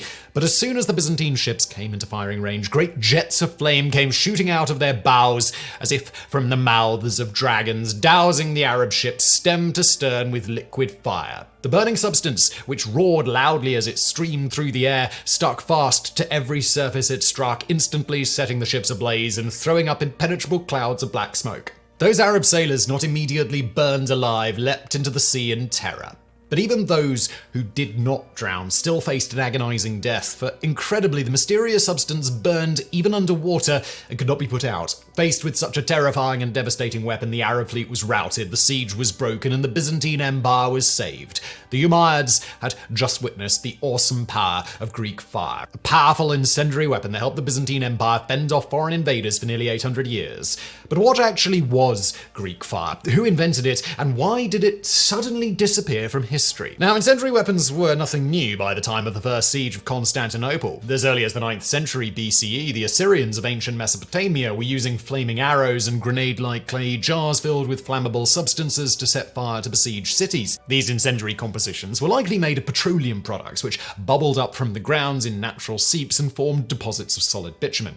By the 7th century BCE, the Babylonians had figured out how to fractionally distill natural petroleum to produce crude naphthalene, kerosene, and tar, which was used for lighting, caulking ships, paving roads, and warfare. And in the 3rd century CE, Roman historian Sextus Julianus Africanus has a detailed description of an effective incendiary compound used by the Roman legions to, quote, automatic fire also by the following formula. This is the recipe. Take equal amounts of sulfur, rock salt, ashes, thunderstone, and pyrite, and pound fine in a black mortar at midday sun. Also in equal amounts of each ingredient, mix together black mulberry resin and Zagnethian asphalt, the latter in a liquid form and free-flowing, resulting in a product that is sooty-colored. Then add to the asphalt the tiniest amount of quicklime. But because the sun is at its zenith, one must pound it carefully and protect the face, for it will ignite suddenly. When it catches fire, one should seal it in some sort of copper receptacle.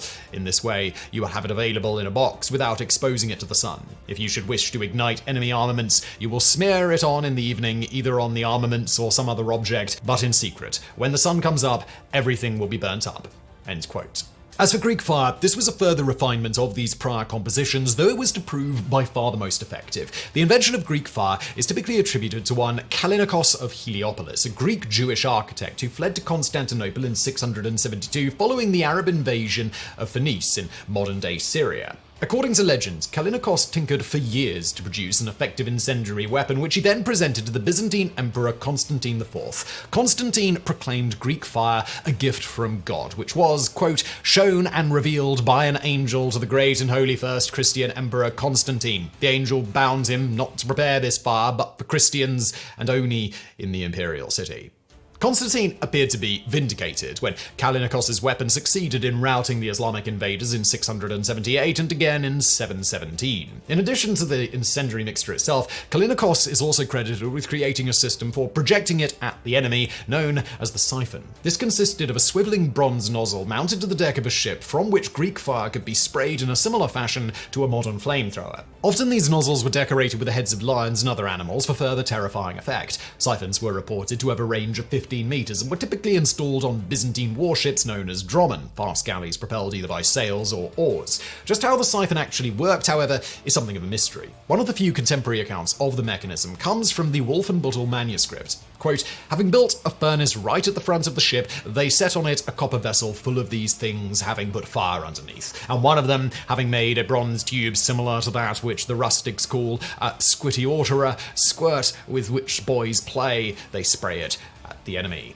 End quote. Another surviving account comes from the 11th century Viking saga of Ingvar the Far-Travelled, who led an expedition into what is the modern-day Republic of Georgia. Quote, "They began blowing with smith's bellows at a furnace in which there was fire, and there came from it a great din. There stood there also a brass or bronze tube, and from it flew much fire against one ship, and it burned up in a short time, so that all of it became white ashes." Based on these and other contemporary descriptions, in 2006, historians John Howden and Maurice Byrne attempted to build a working replica for the Byzantine siphon for the National Geographic television program Machines Time Forgot. In their reconstruction, the Greek fire mixture, composed of natural petroleum mixed with a wood resin as a thickener, was preheated in an airtight tank by a brazier known as a propyron. This not only pre-pressurized the mixture, but also helped keep it liquid and raised it above its flash point, making it easier to ignite. Further pressurization was achieved using a hand-powered bronze pump. The preheated fluid was then conveyed through bronze pipes to a swivel-mounted nozzle or strepton, where it was expelled over a small oil flame to ignite it. Incredibly, the reconstruction exactly matched contemporary accounts, achieving an effective range of 15 meters and temperatures of over 1,000 degrees Celsius. These temperatures required the installation of iron shields to protect the operators, known in Byzantine times as bocolia. Despite this, without more detailed historical sources, it's impossible to know whether Howden and Byrne's design actually matched the historical siphon. What is known is that the naval siphon was not the only way the Byzantines deployed Greek fire. They also devised handheld projectors that were ancestors of modern man-packed flamethrowers and poured the mixture into pottery, hand grenades, and catapult projectiles. Armed with these devastating secret weapons, the Byzantines succeeded in beating back dozens of enemies, both foreign and domestic. Greek fire was used to devastating effect by Emperors Romanos I and Constantine IX during the 941 and 1043 Rus-Byzantine Wars, by John I Samices in Bulgaria in 972, Alexios I against the Pisans in 1099, and Basil II against rebel general Bardas Phocas in 987. One of the few historical visual representations of Greek fire in use comes from the 12th century Madrid Skylitzes illustrated manuscripts and depicts ships of Emperor Michael II's fleet shooting flames at the forces of another rebel leader, Thomas the Slav, in the year 822. There was little these foes could do to protect themselves against Greek fire. The most common countermeasure, leather shields coated in vinegar, alum, and talc, was only marginally effective, while water was useless against the incendiary liquid, which could reportedly only be extinguished using a mixture of vinegar, sand, and old urine. Unsurprisingly, many other nations attempted to copy and deploy Greek fire, including the Bulgars and Arabs, though none managed to exactly recreate the original Byzantine formulation. It is the Arab version of the weapon which Western Christians first encountered during the Seventh Crusade in 1248, and the Crusaders themselves who gave it its modern name. Prior to this, Greek fire are commonly referred to as liquid fire, sea fire, manufactured fire, war fire, and Roman fire. Yet despite its vital role in defending the Byzantine Empire for nearly 800 years, all accounts of the original Greek fire's use and its exact composition suddenly ceased following the Fourth Crusade of 1204, when the Crusaders sacked Constantinople. One theory as to its sudden disappearance is that the weapon was banned by the Second Lateran Council of 1139 for being too destructive or inhumane. However, no such decree appears in any of the 30 canons exacted by the council, and it is unlikely that such an effective weapon would have been prohibited for use against the Church's Islamic enemies. The more likely explanation is that the formula for Greek fire was simply lost in the violence and chaos of Constantinople's fall. This is supported by the fact that Greek fire was a closely guarded state secret, with Emperor Romanos II declaring in the mid-10th century that 3 things must never enter foreign lands: the Byzantine imperial regalia, any royal princess, and Greek fire. According to legend, the full recipe for Greek fire was known only to inventor Callinicos of Heliopolis and his family, while its manufacture was highly compartmentalized so that no one workman could reveal the entire process if captured. Indeed, though the Bulgars captured several siphons and a large quantity of Greek fire in 814, they were never able to reverse engineer the weapon. This degree of secrecy and compartmentalization made the formula for Greek fire vulnerable to being lost, and this appears to be exactly what happened in 1204. So what exactly was Greek fire? Unfortunately, the few contemporary accounts of its formulation are frustratingly vague, with the most complete coming from the Iliad by 12th century Byzantine chronicler Anakomnene. This fire is made by the following arts. From the pine and certain such evergreen trees, inflammable resin is collected. This is rubbed with sulfur and put into tubes of reed, and is blown by men using it with violent and continuous breath. Then in this matter it meets the fire on the tip and catches light and falls like a fiery whirlwind on the faces of the enemies. Based on these and other partial descriptions, historians have speculated that Greek fire was composed of petroleum products like naphthalene and bitumen mixed with sulfur and various plant resins as thickeners. elements. Potassium nitrate, also known as saltpeter, was also likely an ingredient, as this produces oxygen as it burns and would account for Greek fire's legendary ability to burn underwater. Similarly, calcium oxide, aka quicklime, heats up rapidly when hydrated and would have made the mixture self-igniting on contact with water. But while these experimental mixtures have produced results nearly identical to contemporary accounts, without more concrete historical documentation, we cannot know for certain what the original Greek fire was really made of.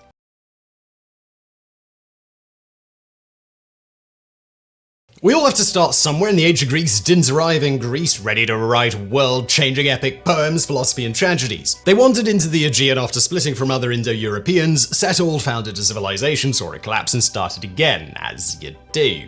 The story of how the Greeks became the Greeks is a complex and fascinating story. Far beyond the spread of their culture and language under the Romans, the Greeks saw a massive rise, rapid decline, and steady rise that eventually led them to be a massive influential cultural force for human history. But how specifically did the Greeks become Greeks? First, let's talk about some of the factors that make life in Greece special. There is very little arable land, and 75% of the land is covered with steep, craggy mountains. Further, the Greeks and their predecessors lacked an important resource for the Bronze Age, and that would be bronze. Thus, whoever lived in the area had to import it from elsewhere, as well as other important building and staple materials. This meant that any peoples who developed a presence in the area had to rely on the sea for trade. This was not hard in the Aegean. The Aegean is dotted with islands that are relatively close to each other. It also helped that there was plenty of older and established trading partners such as the Hittites, Phrygians, Lydians, and other Indo-Europeans in Anatolia. In the Near East, they traded with Western Semites such as the Phoenicians, and in the south with the Egyptians, all of which would see significant Hellenization under the empires of Alexandria and Rome, to the point that they would eventually speak and write Greek. In any event, it might surprise you to learn that the Greeks were not the first people living in Greece, and they were rather late arrivals. Greek sources acknowledge the presence of a people they named the Pelasgians. Herodotus records that they were barbarians with their own language, but many decided to assimilate with the incoming Greeks. According to Homer in the Iliad Book 2, they were around during the Trojan War. Their fleet of ships is mentioned in the famous catalogue of ships led by Achilles. Herodotus does write about them Hellenizing in some areas like Attica, while maintaining their own cultures in others. Either way, we don't know too much about the Pelasgians. They may have been one people, but more likely they were many people the Greeks lumped together as the indigenous population. Another important pre-Greek people that we need to look at when discussing the origins of the Greeks are the Minoans. They were a civilization that developed on the island of Crete around 2000 BCE and spread into the nearby Cyclades Islands, meaning that they were the first recognizable civilization in the Aegean. The Minoans did not call themselves that. Minoan is the name modern historians give them based on the myth of the Cretan king Minos from the myth of the Minotaur. For all we know, that story has no relation to the Minoans because we don't know much about them. They left a written language in a script influenced by Egyptian hieroglyphics that we call Linear A, a similar pictographic script. The written language remained in use by the Minoans after they were incorporated into later Greek hegemony until 1300. As for culture, they worshipped different gods from the Greeks with a central female deity. Like the Greeks after them, they relied on naval trade with their neighbors and seemed to have naval power in terms of warfare. Their political structure also seems to have been centralized around palaces in Crete, with the main palace in Knossos. With the construction of these palaces, a sophisticated form of political and economic organization centered in them developed, with smaller palaces around Crete popping up as sub-centers, with their influence spreading all the way to ancient Egypt. While we know little about their broader culture, the importance of the Minoans can't be overstated because the Greeks seem to have taken much that made the Minoans special and built on it.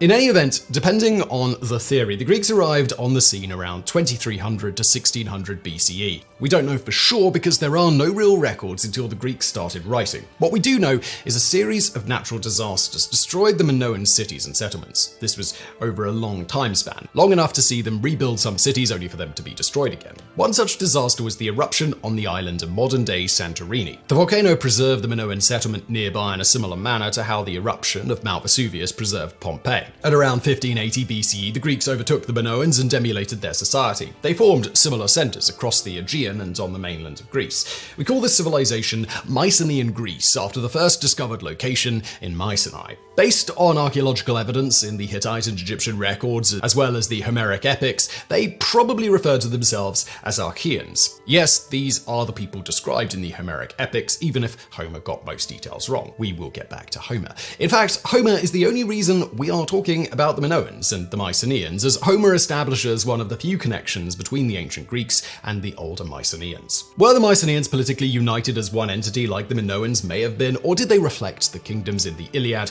as separate, culturally connected kingdoms? The answer is somewhere in between. They adopted the central palace political and economic structure of the Minoans. The difference is that they copied this model across the Aegean into separate palaces surrounded by smaller subservient palaces. Other than the spread of this model, another significant difference is they heavily walled their cities while the Minoans did not. Mycenaean palaces can be found in Knossos in Crete, Pylos in Messenia, Thrapne in Laconia, Mycenae, Tiryns and Medea in Argolis, and Athens, among others. Like later Greeks, they spread out and founded settlements and trading outposts across the Mediterranean. We know they grew rich via trade by 1500 BCE and established themselves in the Aegean, spreading out across the eastern Mediterranean and trading with the Hittites and Egyptians. As previously alluded to, the Mycenaeans relied on trade to get bronze as well as they were masters at working the metal.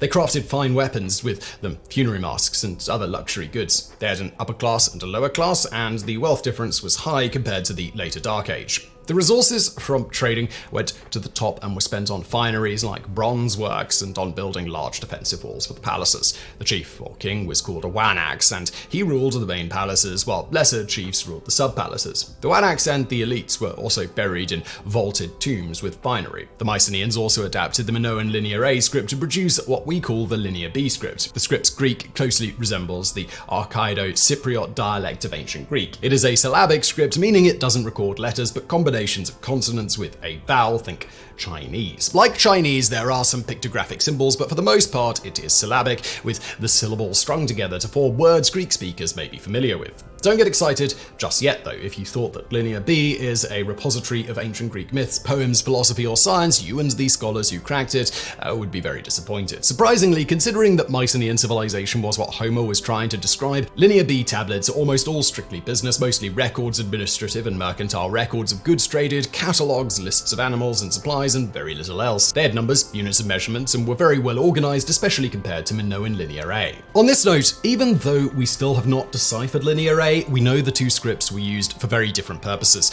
Linear A seems to have been used more often outside of record keeping and has been used in religious and other functions. For all we know, Linear A might contain poetry or narratives, but unfortunately, if they did practice poetry, it wasn't recorded in Linear B and remained oral like Balkan epic poetry today. In the end, Linear B, for all intents and purposes, was a very clunky script made up of more than 200 symbols, each representing a syllable. There is a reason it was forgotten once the Mycenaean civilization collapsed. But in any event, from what little we gleaned from Linear B that wasn't strictly records, the Mycenaeans worshipped much of the same gods and goddesses as the later Greeks. They had the same or similar sounding names, and from what little details gleaned, functioned in much the same role. There were some differences, however. Some gods were an adaptation of the Minoan goddesses, especially the chief goddess, whom we know very little about. Others came with the Greeks into the region and were forgotten by the time of Homer or changed identities. Religious worship was also centralized in the palaces rather than shrines outside of them. We have statues from both civilizations as well. So,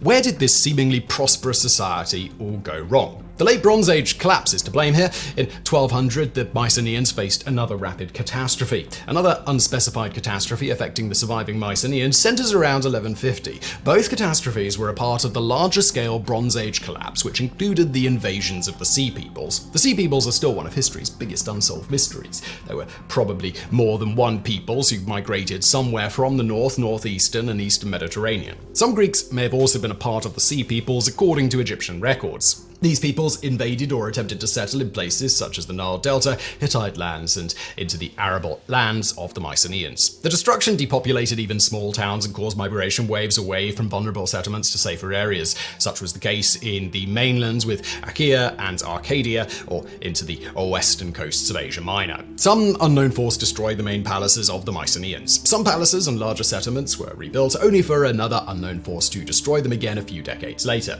We don't know if these forces forces were the Sea Peoples or some other nation, or if it was Mycenaean infighting. Whatever the case, this crisis affected the entire Mediterranean, meaning that Mycenaeans and their neighbors could not trade as the civilizations burned around them. The chaos of the Bronze Age collapse disrupted the Mycenaean trade infrastructure and their trade partners. The supplies the Mycenaeans required for their civilization, such as bronze, dried up. The valued structures, massive walls, expensive weapons, elaborate funerary culture, and bronze artifacts the Mycenaeans were known for became materially unfeasible. Settlements larger than 200 people would become unheard of for centuries. This was the Dark Age, and it saw a monumental shift in how the Greeks lived. Without trade, the elite class disappeared. With the shrinking population and settlement sizes, Greeks' class system became simple. You had villages that normally didn't exceed 200 people, usually a handful of families. Each family had inherited a plot of land that was to be passed down from father to son. There were also people who didn't own land, and they usually worked for those that did, but that number was lower early in the Dark Age. The Wanax became a local chief. The collection of villagers made up a region or demos. This demos had a head chief who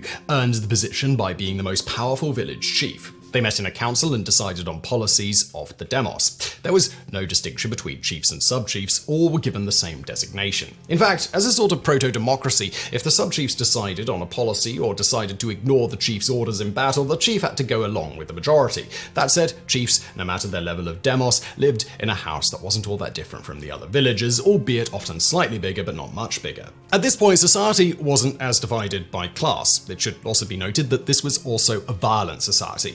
Chiefs led raiding parties on other villages to steal livestock or take slaves. The combatants under the chiefs in these raiding parties were farmers. Any man who was able-bodied would fight to preserve and enrich the demos. There was a heavy level of competition between quite literally everyone, between farmers, between villagers to be chief, and between the chiefs themselves. During this time, the Greeks forgot Linear B. What is the point in using a script centered around records if there was nothing significant to record? Instead, we'll talk about something just as interesting as administrative records, and that's pottery. It was called the Dark Age for a reason. The term comes from art history to describe the sudden downturn in quality of Greek crafts after the Mycenaean Age. The craftspeople at first continued to create Mycenaean-like pottery and crafts, but of significantly lower quality. Pottery did play an important part in funerary services and everyday life, so it wasn't going to disappear during this time. Pottery's presence was always felt, and that is why art historians and archaeologists will spend significant time talking about Greek pottery. Eventually, Dark Age pottery would be revived into the proto-geometrical and then geometrical styles of pottery when the technology, economy, and culture picked up. They were able to produce more intricate art as time went on because of an important development during the Dark Age: Greece's unwilling entering into the Iron Age. Unlike copper ore, iron ore is native to Greek. Iron was already known during the Mycenaean Age, but the wealth of the Mycenaeans kept the bronze trade alive. It was only during the Dark Age, when importing bronze was no longer an option, that small iron ore mines popped up around Greece. The adoption of iron was a slow process and wouldn't pick up steam for a while. Iron tools allowed for techniques that increased the quality of the pottery and the intricacies of the designs. Outside of pottery, iron obviously made better tools for farming and violence. As iron began to proliferate around Greece, production by craftspeople and farmers became easier, and the people started to grow in wealth and even begin trading again. The booming economic prosperity would lead to a larger population and creeping wealth inequality. Not every son could inherit land. This may have been one of the factors of the foundation of so many Greek colonies across the Mediterranean. Chiefs leading expeditions assigned farmland to volunteers. With this spread, we have to talk about the Greek language itself. There are 4 main dialects in ancient Greek. Athenians spoke Attic Greek, as did the Ionians in western Anatolia. Spartans spoke Doric, which is one of the West Greek dialects. Mycenaeans, Linear B, preserved a dialect that was part of the Arcadio-Cypriot dialect. There was no correct Greek. All these dialects are considered subsets of the Greek language. To ancient Greeks, these accents were mutually intelligible. If you look at a map of where these dialects lie, you will see that Greek-speaking areas around the Mediterranean are not uniform. Different dialects aren't necessarily grouped together, but are spread out like patchwork. Close neighbors spoke different accents, while distant people sometimes spoke the same accent. This had a big part to play in Greek identity and politics, and was partially the basis of alliances in later wars. For example, in the Greco-Persian Wars, Athens was interested in siding with the Ionians, partially because of this. In the Peloponnesian Wars, Dorics allied together under Sparta. Archaeologically, the spread of dialects is little understood, but the Greeks proposed an explanation for it. Literary sources like Herodotus claim that it all started with the descendants of the hero Hercules, or Heracles in Greek. The Heraclids were originally from the Peloponnese, but were exiled. They convinced the Dorics in the north to invade the Peloponnese with them. The joint Heraclid-Dorics invasion pushed the different dialect speakers away from their homes and caused them to shift around to escape the chaos. Early Mycenaean scholars took this story so seriously they tried to pin the blame for the Bronze Age collapse on this Doric invasion. Eventually, these Dorics and Heraclids would become the Spartans. Did the Doric invasion happen? Well, maybe, but if it did, it would have happened during the Dark Ages, not during the Bronze Age collapse. And what about Homer in all of this? The society he tried to describe was the Mycenaean one, but as there were no written records or any way for Homer to know how exactly the Mycenaeans lived, he turned to his present for reference. Scholars infer a lot about Dark Age Greece from Homer's poems rather than Mycenaean Greece. Archaeological records show that the way of life Homer describes falls more in line with the Dark Age, just a little exaggerated for effect. For example, the political organization of the chiefs, erroneously called kings in most translations, seems to be more accurate to how Dark Age chiefs lived and organized themselves. The packed dirt floors of Odysseus' home is also more in line with excavated chiefly homes rather than the massive walled Mycenaean palaces. The palaces didn't enter myth through Homer, but they did enter myth another way. The surviving ruins were interpreted by ancient Greeks to have been built by the Cyclopes. The Dark Age ends more or less with the adoption of an alphabet from the Phoenicians. Unlike Linear B, this alphabet was consonants and vowels, cutting the more than 200 signs down to around 24 depending on the dialect. The alphabet was adopted not for record keeping, but to preserve epic poetry like Homer's and Hesiod's.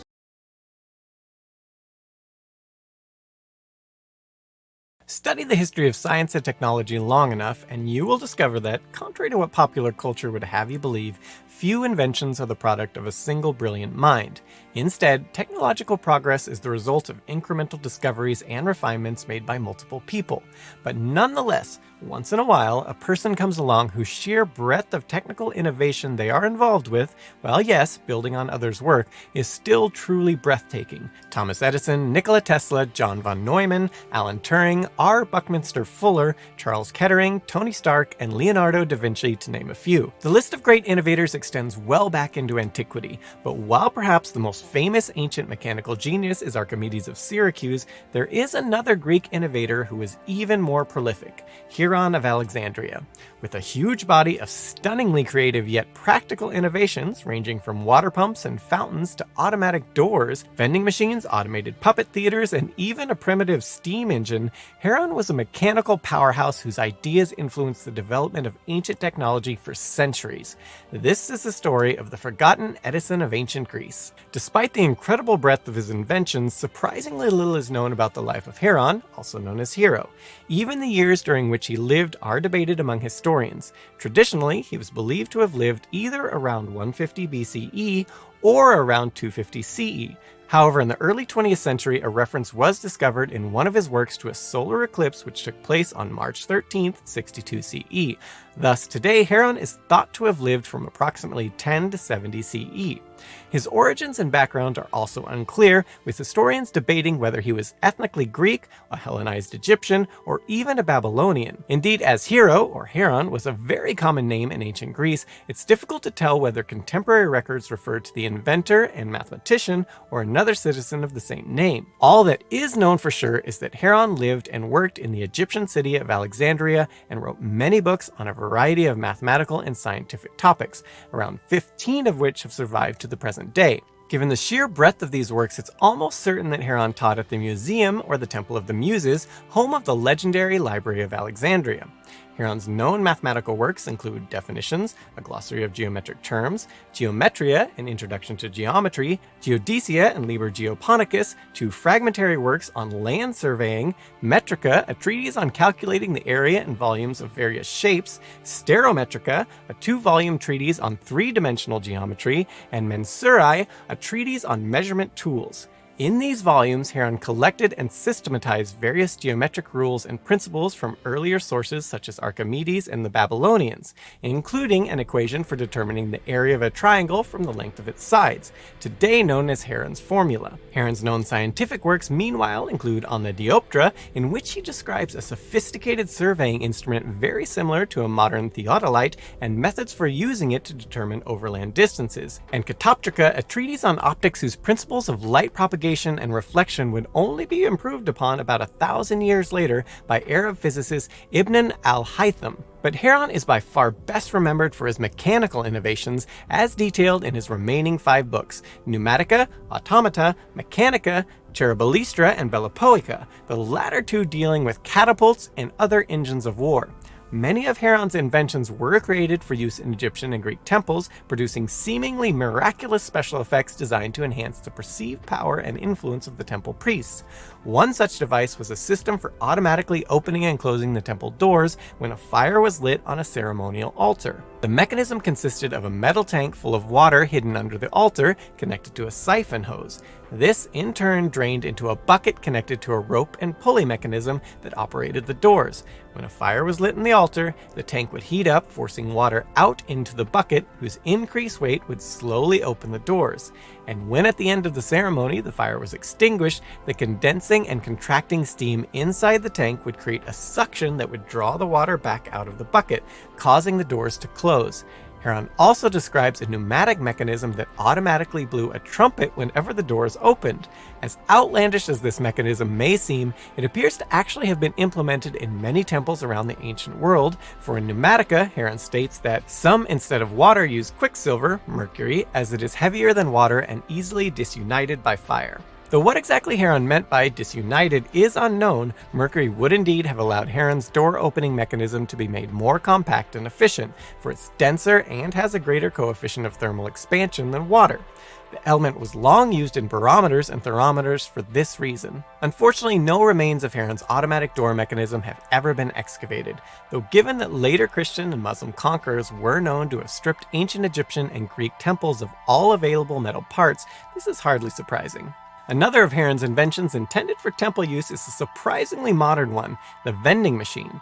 Designed to dispense a small quantity of holy water for ritual ablution, this device consisted of a small water tank with a spout and flapper valve connected to a small balancing beam. When a 5 drachma coin was dropped through a slot in the top, it fell onto the balance beam and opened the valve, dispensing the holy water. A moment later, the coin slipped off the beam and the valve closed. The accumulated proceeds could then be collected by the priests.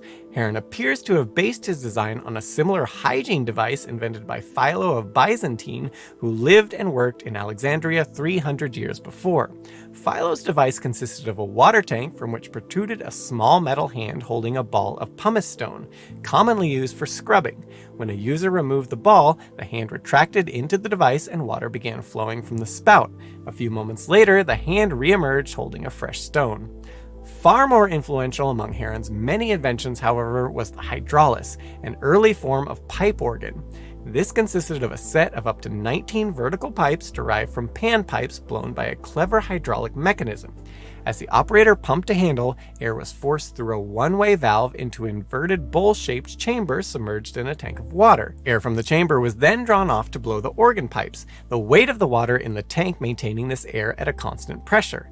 In this manner, the hydraulis was able to sustain more consistent notes than a regular bellows-powered organ.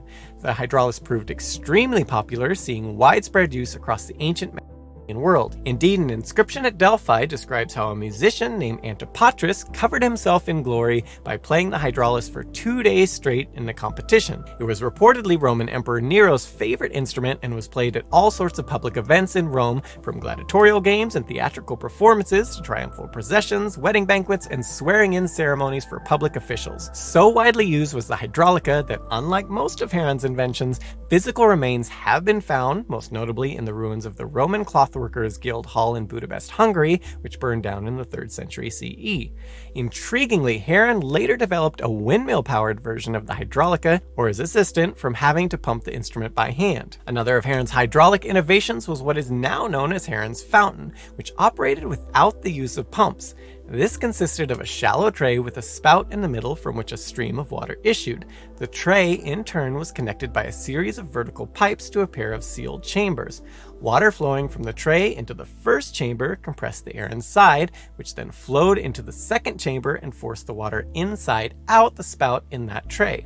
Despite appearances, this was not a perpetual motion machine, such devices being physically impossible, or so big energy would have us believe. Instead, the water would continue to flow until the first chamber was completely filled, whereupon the whole fountain would stop. Still, the effect must have been mystifying to ancient observers. Heron also invented a double-action water pump with a rocking handle remarkably similar to modern designs, which was widely used by the notoriously inept and corrupt Roman fire brigades, the Familia Publica. How corrupt, you might ask? Well, when the brigade's creator, general and statesman Marcus Licinius Crassus, arrived at the site of the fire, he would not begin extinguishing it right away.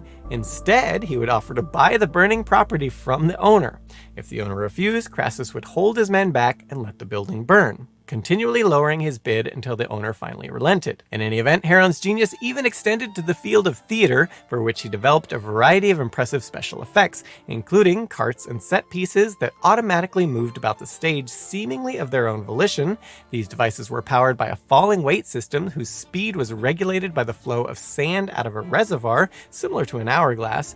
But Heron didn't stop there. Using a sophisticated system of gears, knotted ropes, and other mechanisms, he was able to make these carts stop, start, reverse, and trace circles or figure eights in a predetermined sequence. These techniques were the distant ancestors of modern computer programming, which would not be experimented with again until the 18th century. But even this remarkable achievement was dwarfed by what is perhaps Heron's most impressive creation, a fully automatic miniature theater that presented a complete 10-minute theatrical performance using mechanical puppets. The show, titled Napoleus, told the story of a king whose son is falsely accused of treason by his comrade in arms, Ajax, and stoned to death. King Napoleus then sets about exacting his revenge on Ajax, aided by the goddess Athena. In the first scene, mechanical figures of nymphs were shown repairing Ajax's ship, accompanied by the realistic sounds of saws and hammers. The doors of the theater then close and reopen to reveal the second scene, depicting the launching of the ship. The third scene depicted Ajax's fleet sailing across the sea, accompanied by leaping dolphins. The sky then turned stormy, causing the ships to draw in their sails. In the fourth scene, King Napoleus was shown holding up a false beacon to draw Ajax's ships onto the rocks, with Athena looking on approvingly. Finally, the last scene showed the fleet being shipwrecked on the rocks and Ajax struggling in the water. Like all of Heron's automations, the entire show was driven by an intricate system of pulleys, gears, and falling weights. But the invention for which Heron is best remembered today for is the Aeolipile, or wind ball, a distant ancestor of the modern steam turbine. This comprised a closed metal vessel from which protruded two vertical pipes. Suspended between these pipes was a hollow metal ball with two L-shaped nozzles. When the vessel was filled with water and placed over a fire, the steam produced would flow up the pipes into the ball and out the nozzle, spinning the ball about its axis at high speed. Indeed, a replica constructed by classicist Dr. J.G. Landels of Reading University in England spun at an extraordinary 1500 RPM, likely making it the fastest rotating object in the world at the time of its construction. Yet while it's tantalizing to speculate that, had history played out differently, the ancient Greeks could have started the Industrial Revolution nearly 2 millennia early, in reality Heron's mechanism was little more than a toy, unsuited to any practical application. Indeed, when constructing his modern replica, Dr. Landels had difficulty finding the optimal tension between the ball and its tubular pivots. Too tight, and the ball had difficulty spinning. Too loose, and excessive steam leaked out throughout the joint. And even when optimized, it had an energy conversion efficiency of only 1%.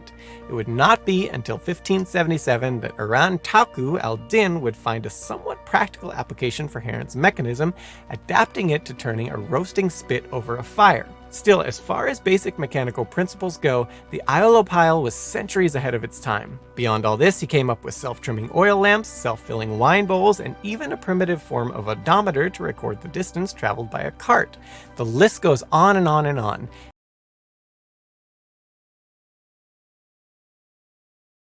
If you ever read the Iliad, you might find yourself asking a few questions. Why does the story pick up 9 years into the war? Where's the Trojan horse? Wait, they don't sack Troy in this poem? Will Achilles ever stop whining? What about his heel? Reading the Iliad for the first time can be a bit frustrating. The events the Trojan War is most known for don't happen in the story. Instead, the Iliad has a tight focus on a sliver of time during the war. The Iliad and the Odyssey were just two poems in a collection of epics that told a much greater story. Yes, the Iliad had sequels and prequels prequels that can be broken down into smaller cycles, kind of like Marvel's phases. Sometimes separate from the Iliad and the Odyssey, we call these poems the epic cycle. I'm not talking about later additions to the story either. Most of the epic cycle were composed around Homer's epics as companion pieces to fill in the gaps. Homer might have even written some of them. Sadly, we will never know because none of them survive except for Homer's Iliad and the Odyssey. So, what were in those lost sequels? To begin with, it's important to note that the Greeks started writing with a Phoenician-inspired script largely to preserve the epics of Homer and other early poets like Hesiod. Of course, there might not ever have been a Homer or a Hesiod, and these poems all come from some distant oral past. That is the generally held modern theory.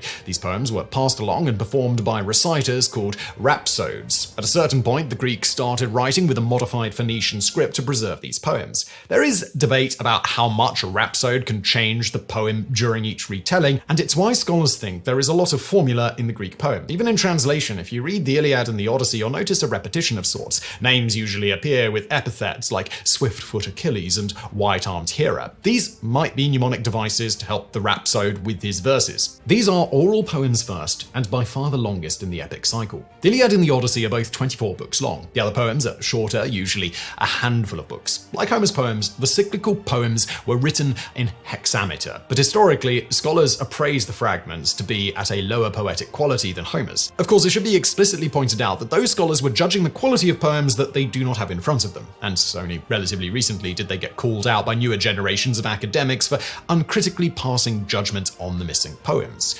That out of the way, what about the stories? What does the big picture of the Trojan War look like? Well, the cycle starts at the beginning, the literal beginning of Greek myth with the Titanomachy. This poem is named after the battle between the Olympic gods and the Titans, the previous generation of Greek gods. Much of the same ground is covered in Hesiod's Theogony with variations. If the Brad Pitt movie is all you know about the Iliad, it might surprise you why a prologue to the story starts with the birth of the gods. Unlike that movie, the gods are very active characters in the Iliad and the epic cycle, so much so that a prologue dedicated to their origins makes perfect sense. After the Titanomachy is the Theban portion of the cycle. Ever heard of Oedipus? Well, he's a firm part of the Theban cycle, made up of the Oedipedia, the Thebus, and the Epigone. The first poem in the cycle, the Oedipedia, is the literary source for all the Greek and Latin plays about Oedipus. There are key differences between the epic version and the theatre versions of Oedipus's story. However, one such difference is that he never bore children by his mother, Jocasta, in the poem. The Thebais is also the story for many plays and poems, this time about the siege of Thebes, an event that spins out of the Oedipedia. The Epigone covers a second siege of Thebes. Why is Thebes so important in the Trojan War, though?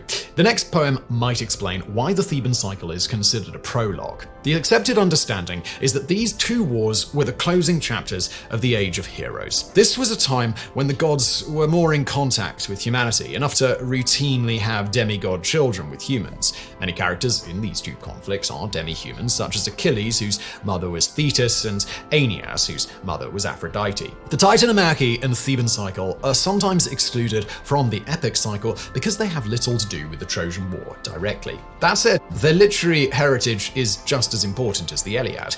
Many Greek and Latin adaptations became important in their own right, like Oedipus Rex and the Thebaid by Statius. They had an impact on the Greek and Roman classical world, the medieval Latin West, and Byzantine culture. The entire Theban cycle is worth its own discussion, but for now, we have the Trojan War to get to. The real story begins in Cypria, which not only begins the cycle proper, but is the direct prequel to the Iliad. The Cypria fills in how the conflict started up to the opening scene of the Iliad and prepares for events after it. By fill in, I mean really fill in here. With the boom in cinematic universes since Iron Man, have you ever seen a movie that tries too hard to front-load future films? I mean, think your Iron Man 2, your Batman vs. Superman, and your Amazing Spider-Man 2. By surviving accounts, that was the Cypria. The story includes the beauty contest of the gods that sets events in motion. Zeus and an advisor god conspire to start the Theban and Trojan Wars. Why? Well, population control. This is also why we spent 3 whole epics telling the events surrounding the Theban Wars. It is phase 1 of Zeus's plan, with the Trojan War being phase 2. There were simply too many of us, and we sinned too much, so we had to be put in our place. Zeus is also warned that the child of the goddess Thetis is destined to be stronger than him if fathered by another god. Thus, Zeus decides to marry her off to a mortal. So, how do they set up the conflict? At the wedding of Thetis to mortal Peleus, Zeus has the goddesses Athena, Aphrodite, and Hera fight over a golden apple. The disagreement turns into a beauty contest, and they pick Paris Alexander, son of King Priam of Troy, to judge. Each goddess attempts to bribe Paris, but Aphrodite's bribe has him hot and bothered. She promised him the beautiful Helen. The only problem? Not only is Helen married to King Menelaus, but Menelaus made a pledge with her suitors to form a coalition if harm ever came to Helen. Aphrodite assures Paris that she's got this, and he chooses her as the fairest. She advises him to build ships and introduce him to her son, Aeneas, future mythical ancestor of the Romans. Thinking with his groin, Paris makes the trip to Sparta and is received hospitably by its king, Menelaus. Aphrodite has Helen and Paris meet. They slip between the sheets and together pull off the heist of the Bronze Age. They grab most of Menelaus's treasures and sail off to Troy, where they get married. Menelaus is clearly unhappy about this development. He goes to his brother Agamemnon, king of Mycenae. Agamemnon takes Menelaus around Greece to unite all of Helen's previous suitors and other allies to go fight Troy. Of the people they visited was Odysseus at Ithaca. Odysseus had foresight, and he knew that this war was going to drag longer than it should. He was also the new father of a baby boy, Telemachus. Thus, Odysseus pretended to be insane to avoid the war.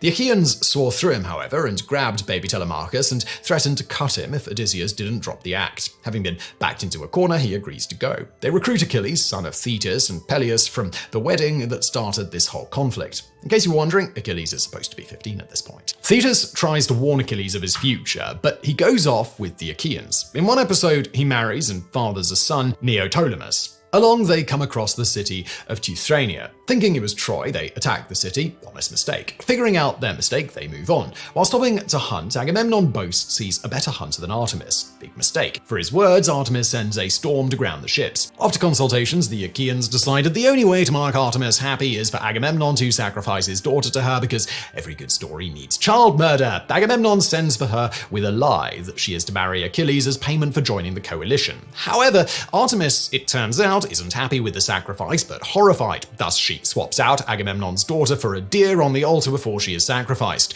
Later, Achilles kills a king beloved by the god Apollo. His mother warned him earlier that if he was to kill that king, Apollo would eventually kill him. During the excursion, one of the leaders, Philoctetes, gets bitten by a snake. The Achaeans found the smell of his festering wound so offensive that they left him on an island with his most treasured possession, the bow of Hercules. Throughout all these diversions, Achilles and Agamemnon bicker and clash quite a bit. Near the end of the poem, they arrive at Troy. The embarkation at Troy wasn't peaceful. The Trojans met them on the shores, and a bloody battle ensued until the Trojans were beaten back inside the city walls. The Achaeans sent a delegation, possibly Odysseus and Menelaus, to demand Helen and Menelaus's stolen goods. The Trojans tried to kill the delegation, but they managed to escape and started besieging Troy. Achilles wants to know what he's fighting for, so his mother and Aphrodite have him meet Helen. Whatever was said during their meeting convinces Achilles to stay, and he leads the Achaeans on a rampage through the Trojan countryside. He kills two of Paris's brothers, captures and sells another into slavery, and comes face to face with Aeneas in his hometown of Ida. The Achaean leaders walk out with plenty of loot and slaves, including Briseis for Achilles and Chryses for Agamemnon. Only problem is, Chryses' father is a priest of Apollo and he wants her back, setting us up for the opening scenes of the Iliad. Now, if you haven't read the Iliad, I'll help you out with a very condensed version, and unlike the rest of the cycle, you can read the Iliad if you actually want to. Chryses' father comes to the Achaeans and begs for his daughter back. Agamemnon turns him away, and in despair, the priest prays to Apollo to give him his daughter back. Apollo unleashes a plague on the Achaeans. Having had enough, they petition Agamemnon to give Chryses up. Not wanting his reputation damaged, Agamemnon agrees only if he takes Achilles' prize from the same raids, Briseis. Achilles is forced to give her up, and Achilles isolates himself and begins to sulk, and sulk hard. He prays to his mother to punish the Achaeans so they see his value. The tide of war turns on the Achaeans and they begin to lose. Eventually, Agamemnon is willing to give Briseis back to Achilles, but that's not good enough for him. Instead, Achilles sends his closest friend, Patroclus, on the battlefield wearing his armor. Paris's brother and crown prince of Troy, Hector, kills Patroclus and takes the armor for himself. Achilles is finally ready to go into battle to avenge his friends. He kills Hector and rides around with Hector's corpse dragging behind his chariot. King Priam goes to Achilles and begs him to let him have Hector's remains for a proper burial. Achilles has post-murder clarity and realizes Priam is just a father that wants to bury his son. He lets Priam have Hector's body and the war continues. After the Iliad is the Aethiopia. The Trojans get reinforcements from their Thracian and Ethiopian allies. Among those reinforcements is an Amazonian, Penthesilea, who killed Queen Hippolyta, Wonder Woman's mother, if you want to throw that into the mix. Penthesilea was absolved of this sin through a ritual King Priam held for her. She quickly becomes Achilles' rival, but he manages to kill her. An Achaean named Thersites teases Achilles. He claims Achilles fell in love with Penthesilea before killing her. Thersites must not have read the previous epic, the one about Achilles' wrath, because if he had, he would know it's best not to upset the man. Achilles kills Thersites for his teasing, only to realize, yeah, I guess he's right, I did fall in love with the Amazon. The Achaeans aren't happy about the murder, and Odysseus takes Achilles to make sacrifices to the gods and is absolved. In the next battle, the Ethiopians arrive and Achilles fights them. In the fight, Paris shoots Achilles' ankle with an arrow guided by Apollo. This is Achilles' heel. Achilles dies, and the Achaeans and Trojans fight over his body. Ajax and Odysseus bring his body and armor back to the Achaean camp while fighting off the Trojans. At his funeral, Thetis and her sisters come to mourn Achilles. The Achaeans make a grave mound and hold funerary games for the fallen hero. Several pieces of his armor are given away to winners of the contests, but Ajax and Odysseus clash over his weapons. The clash is resolved in the beginning of the Little Iliad. Odysseus wins the contest, and Ajax goes insane, needlessly destroying the Achaeans' provisions before killing himself. This may have put a time crunch on the Achaeans to finish the war. After consulting a prophecy, they see what they need to do in order to win the war. Part of the prophecy is to return with the bow of Hercules. They fetch Philoctetes with Hercules' bow and heal his snakebite. Odysseus fetches Achilles' son Neoptolemus. With Neoptolemus and Philoctetes on board, the Achaeans battle with the Trojans. Philoctetes is the one who kills Paris in battle. Menelaus gets an opportunity to disfigure the body of the man who cuckolded him, and they leave the body for Priam to bury. Athena guides them to collect timber from Aeneas' town of Ida, and they start to build the infamous Trojan horse. While they do this, Odysseus sneaks into Troy to get a layout of the city. While spying, he meets Helen, and she helps him plan the attack. At the end of the poem, a select group of Achaeans get into the wooden horse and are pulled to the walls of Troy. The rest of the Achaeans burn their tents and leave the coast in their ships to await the signal from their friends inside the horse. The Trojans tear down a section of the wall to pull the horse in. The sack of Troy starts a little earlier. It shows the Trojans deliberating about the horse. Some think it's a ruse and advocate to push it off the cliffs into the ocean, while others are convinced it's a sacred gift to the protector of the city, Athena. To destroy it would be sacrilege. Apollo tries to warn the Trojans by sending 2 snakes to kill the seer that predicted that it was a trap. Probably walking away with the wrong idea, the Trojans decide to accept the gift. I can't see why the warning was misunderstood. They bring the horse in and start a party. The war is over. Aeneas reads the writing on the wall and decides to head out to Ida and, if you believe the Romans, to found Rome. The Trojans host festivities. After all, the 10-year war is now over. They all get drunk and fall asleep. The Achaeans slip out of the horse, signal their allies at sea, and the sacking of Troy begins. The internal and external assault works, and the Achaeans take the city. Neoptolemus kills King Priam, Menelaus gets what he came for, and along with Helen, the women of Troy are divided up among the Achaeans. After looting Troy, they set fire to it and kill stragglers in the surrounding area. The Returns is a sidequel of the Odyssey. It tells what happened to the other heroes on their way home and how their stories end. The Odyssey even recounts some of these returns. I'll just summarize the return of the 3 characters we mentioned so far. Menelaus and Agamemnon fight about how to get home, ultimately going their separate ways. At first, Menelaus loses many of his ships and gets stranded in Egypt. Legend says he upsets the Egyptians by sacrificing 2 boys and they force him out. Whatever the case, eventually he makes it home. Achilles' ghost warns Agamemnon of what would happen on his return. His wife Clytemnestra had taken a lover. When Agamemnon arrives at Mycenae, he's murdered by Clytemnestra and her lover. Veterans of the Trojan War later avenge Agamemnon and kill his murderers. Neoptolemus follows his grandmother Thetis' advice and makes his journey inland, eventually bumping into Odysseus. After the returns comes the Odyssey, and after the Odyssey is the Telogony. The Telogony is far removed from the events of the Trojan War and continues the story of Odysseus after his further 10-year journey. Just like the Iliad, you can read Odysseus yourself, but the most important parts to understand the Telogony are thus. While he was off fighting, suitors began to harass his wife Penelope, thinking that Odysseus is dead. They wanted to seize Odysseus' lands for themselves. His son Telemachus schemes with his mother and grandfather to keep this from happening. Penelope comes up with ruses to keep delaying the time when she is forced to pick a suitor. On his journey home, Odysseus comes across the witch Circe.